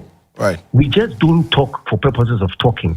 Okay, we talk because the lawmaker has ensured that at every stage we should carry Ghanaians along. We are perhaps the only body that has been given the mandate to even publish investigative reports. If you read LI 2374. So we are working within the law, not that we are talking, because the law expects us to do that. The rest of the agencies, they don't have those provisions in their law. So people should understand. I know that there's a lot of misunderstanding about the OSP also because it's a new creature. And it is now that under Kisia Jabin's leadership, we are teasing out every aspect of the OSP law. Right. Thank you, Sami. Very much. Thank you. Thank you. Now that I have you, I don't know whether any of my panel members would want to ask you any question. Okay. I'll be glad to take any question. Okay. So I thank you very much, Sami, for your intervention, and then also for speaking from the point of view of the OSP. really appreciate it. I look forward to appearing physically on your show. I think I've not been on GTV, and my producer would reach out to you. In fact, you can stay on the line. My producer would engage you in the back. So, because this is for 78 counts, if you are even distributing two every Saturday, I'm sure it will take us to end of next year. So definitely we'll have enough time to engage you, to speak to it. So my producer would engage you behind the scenes, and we'll be happy to have you. Grateful. Very good job. And we know that we have evidence to back every count that we have put on the charge sheet. We are very confident of our case. And we have our witnesses, our evidence, everything ready. As we go along, Ghanaians will know for themselves throughout the court processes. Right. And that is the whole beauty. Is convinced they've not committed an offense. And that's why it's the court that will eventually settle the matter. Okay. Thank you very much. Thank you very much. Viewers, that was Samuel Appiah Dakun. He's a director of Strategy, Research and Communication Division for the Office of the Special Prosecutor. Let me reiterate my point. You cannot have multiple agencies dealing with one particular matter. It doesn't, it is even for efficiency purposes, it doesn't even make sense. So when one agency... An emphasis on the particular matter. Exactly. So when one agency puts out the fact that I am the one handling a particular matter, all other agencies will stand down and allow you to move forward. And once you have advertised the fact that you are the one handling it, if you are not ready with the docket, you are not ready with the docket. I think that communication is important.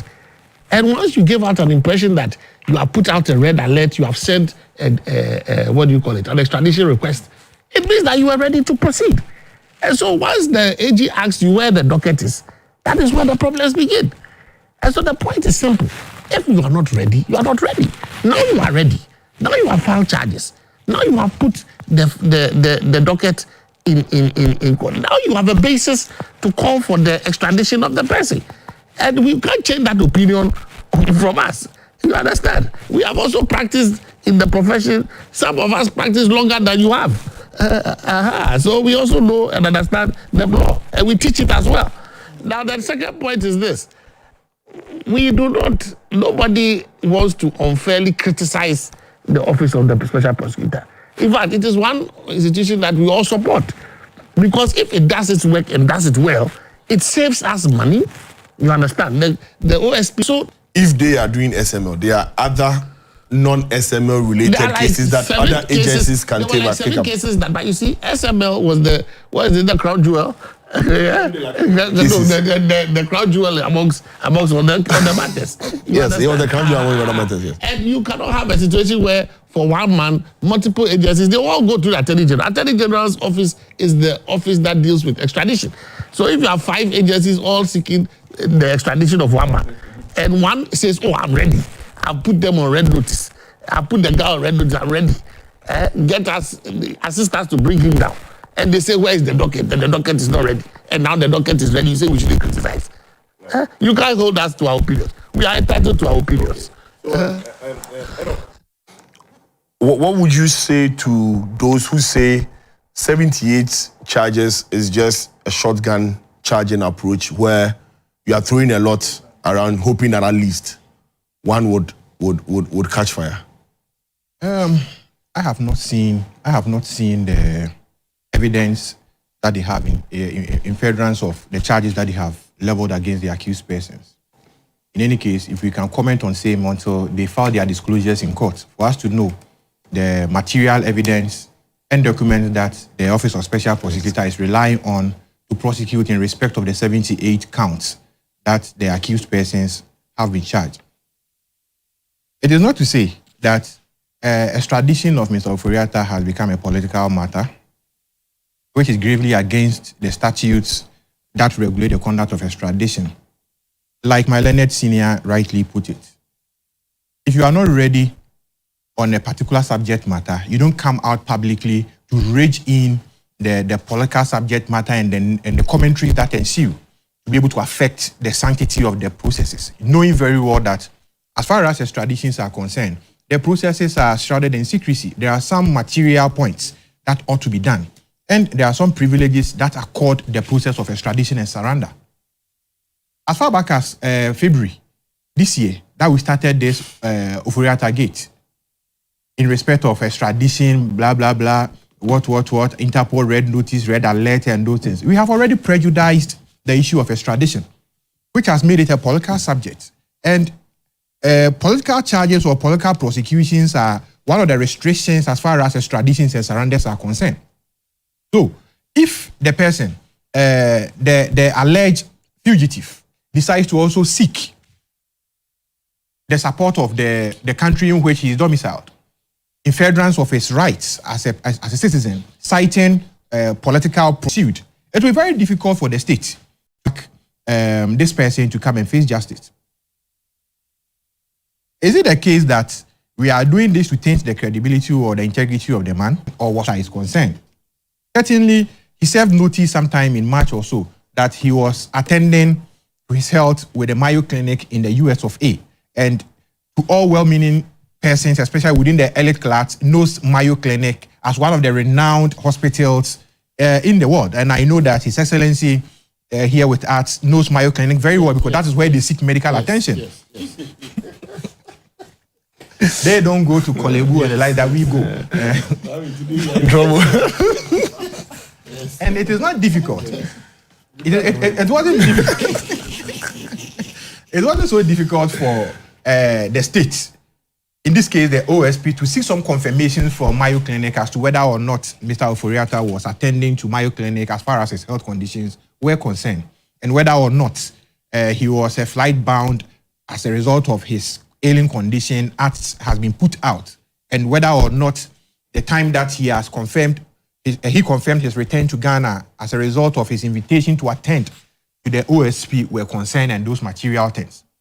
None of the OSP to rally the people of Ghana along as far as the duty of the OSP to investigate corruption and corruption-related offenses are concerned. So it or would have gone into the benefit of the suspect, the person of interest. Let me even not say suspect, the person of interest, as the OSP put out that notice. Because if you have had confirmations, he has written formally to you through his lawyers. And we know lawyers are a body of persons regulated by an LI, the rules of professional conduct and etiquette. That is LI 2423, and Regulation 1 clearly states that a lawyer owes a duty to his clients, the court, and the public. So in respect of this matter, where the lawyers of Mr. Ofori were acting in furtherance of his interest, they also have a national interest to perform as far as the impact or not those material issues raised were the truth, nothing but the truth.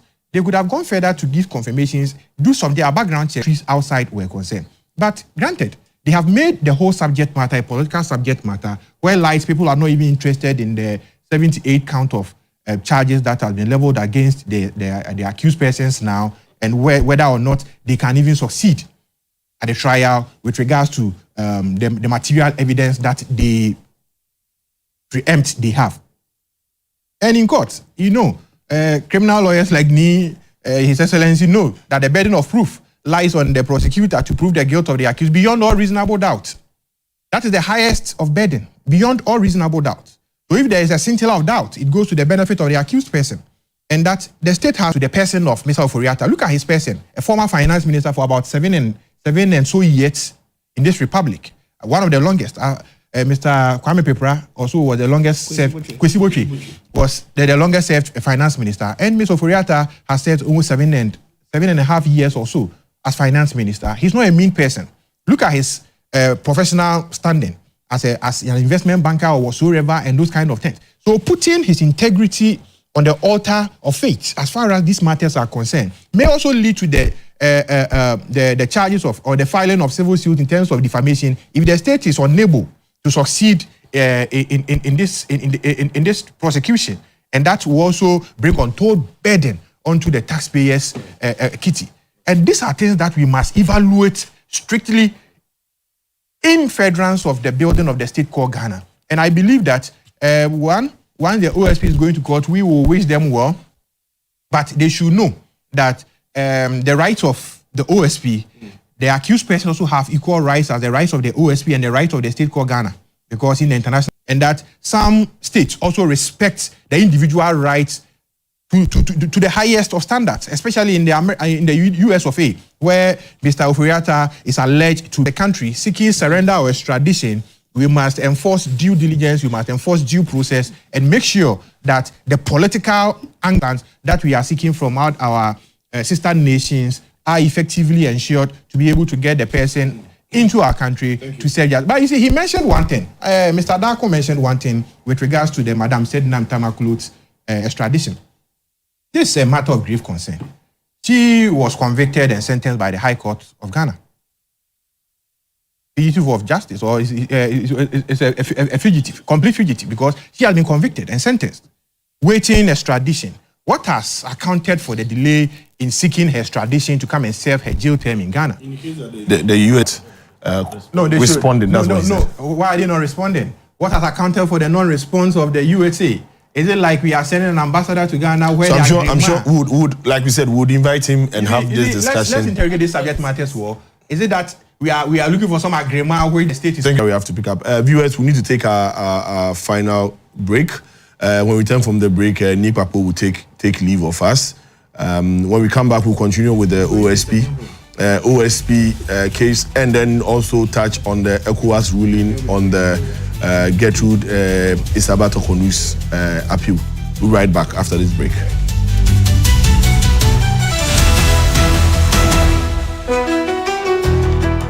For decades, we have helped businesses connect with their trade partners all over the globe. From Ghana to Burkina Faso, Côte d'Ivoire, Benin, Togo, Senegal, China, Morocco, France, Netherlands, and many other countries. We have made it possible to bring Ghana to the world. We have brought small and medium businesses closer to their customers across the regions in Ghana with our SME support facilities. We have brought relief and smiles to the faces of families with our employee personal loans. With our cutting-edge technology and digital support, we take the burden of complex thinking off you, making life simple. That is who we are, as close as a partner. Bank of Africa. We are indeed the African bank with the global reach.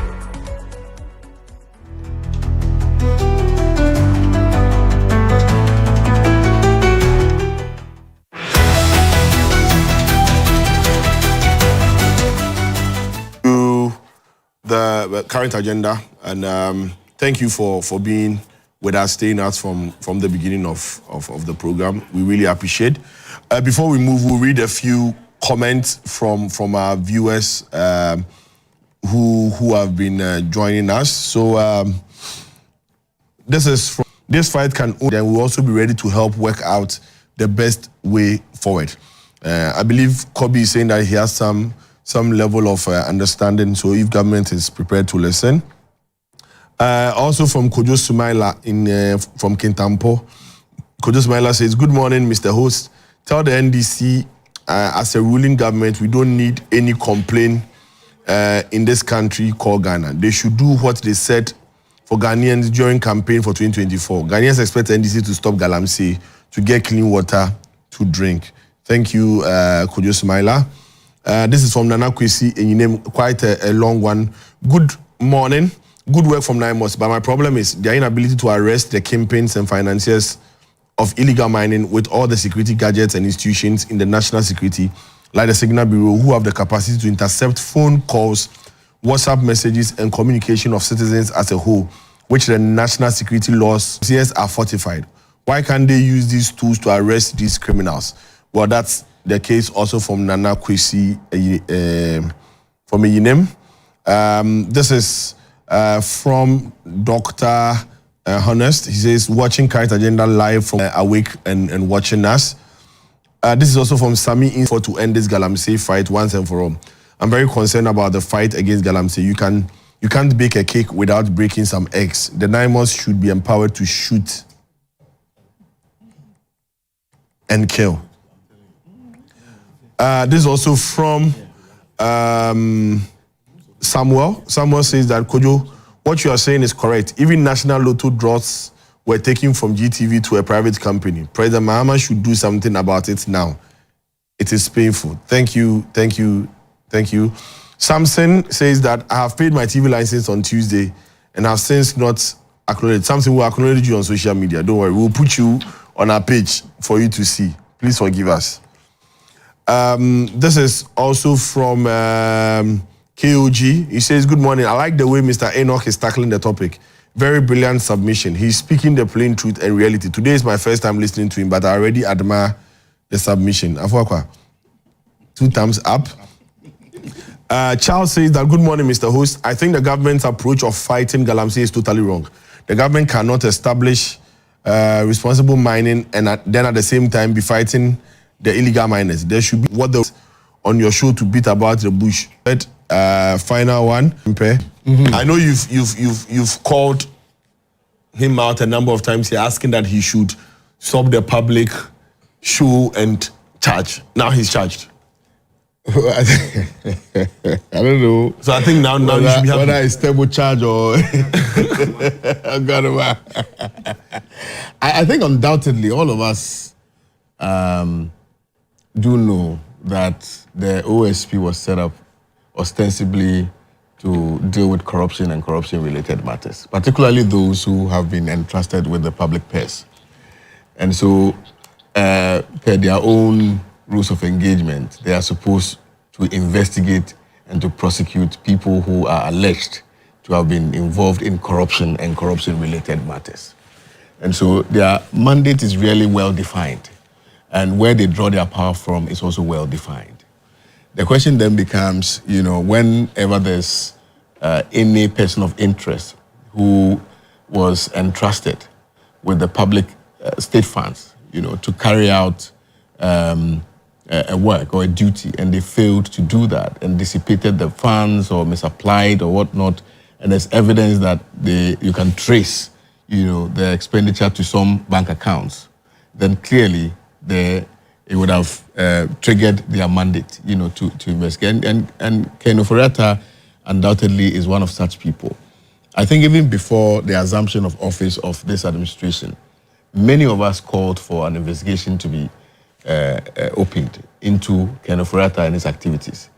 And clearly, if you look at how he mismanaged the country, if you look at the kind of investments that he made, if you look at how the pain that he took the average Ghanaian through, it's quite disheartening. That was the first blot on the functions of the Office of the Special Prosecutor. And what was the explanation that was given? That at the time, it was still the president's cousin in power, and so they couldn't do anything about it. I don't know whether you heard that. Quite unfortunate.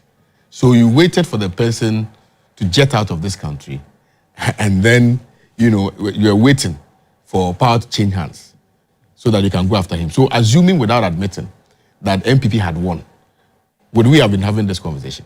I mean, what he said suggests nothing would have been done. So then it beggars belief as to why they are so, opposed to proper criticisms.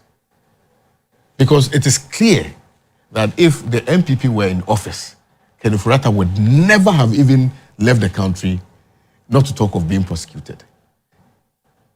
The reason why he is refusing to return is because he knows that he has spent the taxpayers' money, that he knows that he took funds from the state coffers and invested it in his private company. You see, if we are serious as a nation, doesn't he have businesses in Ghana?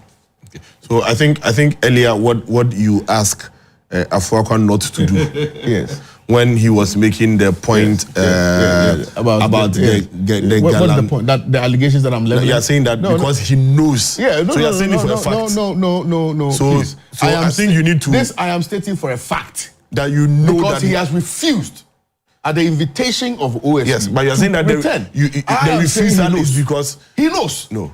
So hold on, please. No, hold on. Kwame. When you ask him to don't derail my. You see, you are trying to truncate my. No, I'm not. I'll just need you. If you have not stolen in the marketplace, you don't run. No, the fact that I'm running doesn't mean it's because I stole. You stole. If you have not stolen in the marketplace, you do not run. It's either you are mad or you have stolen. Exactly. So there are other reasons. So he could be mad because you see, if you have not when stolen, people threaten us with I'm a lawyer. if, oh no. You and I know. You see, let me tell you. let me tell you something. I'm saying that and that is why he made the point that with criminal prosecution, because the liberties of people are involved, the threshold is high, beyond that the OSP may be culpable in a competent court of jurisdiction. Do you understand what I'm saying? So that's why I'm saying that the only way all of us will be prevented or can be stopped from conjecturing is when he himself appears before the OSP to assist the OSP with the investigation and to put out the side of the story. What have we been hearing? When his home was invaded by the OSP, he found the need through his lawyers to question that singular act by the OSP. He found the need to do that. As a matter of fact, he even went to court on this matter, challenging why the OSP came to his house and to ransack his house. So he had the opportunity to do that. But he failed when he was invited by the OSP to come and respond to those allegations which have been leveled against him. Is this somebody who is serious about coming to face trial? Or is this somebody who is ready to come and face trial? I believe not. We have presented him with countless, when there's an allegation leveled against you that you have done XYZ, it is not a conclusion that indeed you have done XYZ. It is that we have found through our audit that some monies were spent, that you had received some monies, that you had made some approvals or you had approved for some monies to be paid to XYZ. Come and explain to us why you made those payments and why you paid this amount of money and why SML was paid with the taxpayers' money without performing any duty. Just come and explain. You recall spare parts. You know that he actually even paid before the contract was executed. I don't know whether even the contract was executed fully, but there was an issue. So why is it that his name keeps coming up anytime we mention, some very funny deals, or anytime any matter comes up that has to do with the payment of money from the finance ministry? He is neck deep in that conversation. Right. Why? So I think this is like you mentioned. It looks like it's like a Galamsey case. It's ongoing and developing, and I'm sure we'll have more opportunity to speak to this because, like you said, he's been charged. Now, 78 counts. If you go through them, there are procedural issues, like you've mentioned, that has to do with signing, things that they had to, the conspiracy issues, abetting issues. So are you truncating me? Okay, well, I think... I'm just 10 minutes away, so I agree. So you should have made me land. You should have made me land. I made mention of that, SML were paid without the work allegation that work. I have listened to the OSP when he granted his final point, even conflicting terms from the OSP's own press conference.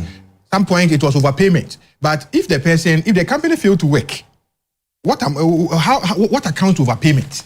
That they were overpaid. It means that something they did X amount of work and Y amount was paid, which is more than the X. So it means that the person had worked. Okay. I get it. So at a point they did not work. At a point they have worked but overpaid. Right. So there's inconsistency in the whole I agree. matter in respect of the SML matter. That's the whole idea of them going to court. Exactly. All these the issues would Kwame, I apologize for cutting you. I apologize.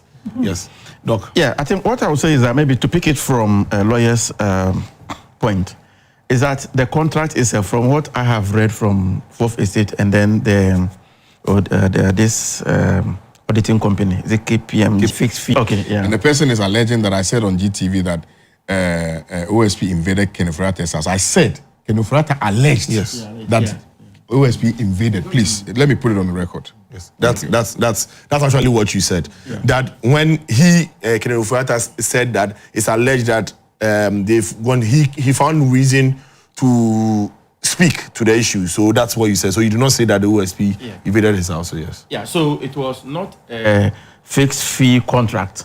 It means that the SML will be paid based on performance. Okay. So and that is a fraction of the work that they have done will be paid to.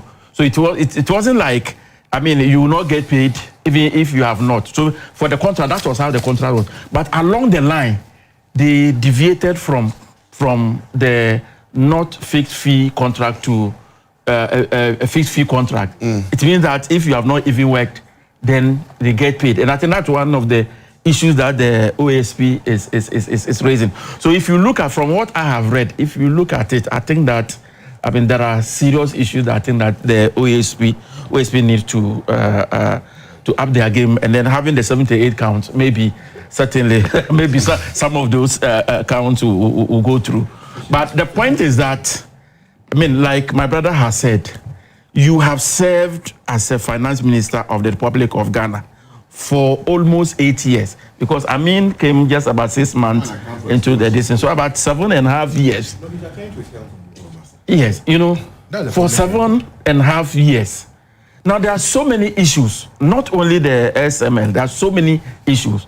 And then all the time, you name his own members of parliament signed. He said that it is like, I mean, a father abandoning his children.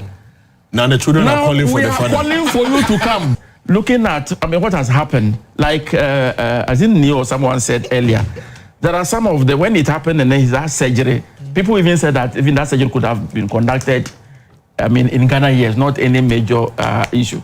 So if you think that, I mean, you are very clear in your mind, you think that there is no problem, you have not contributed to A, B, and C, you just come down, and I mean, it is the due process, right?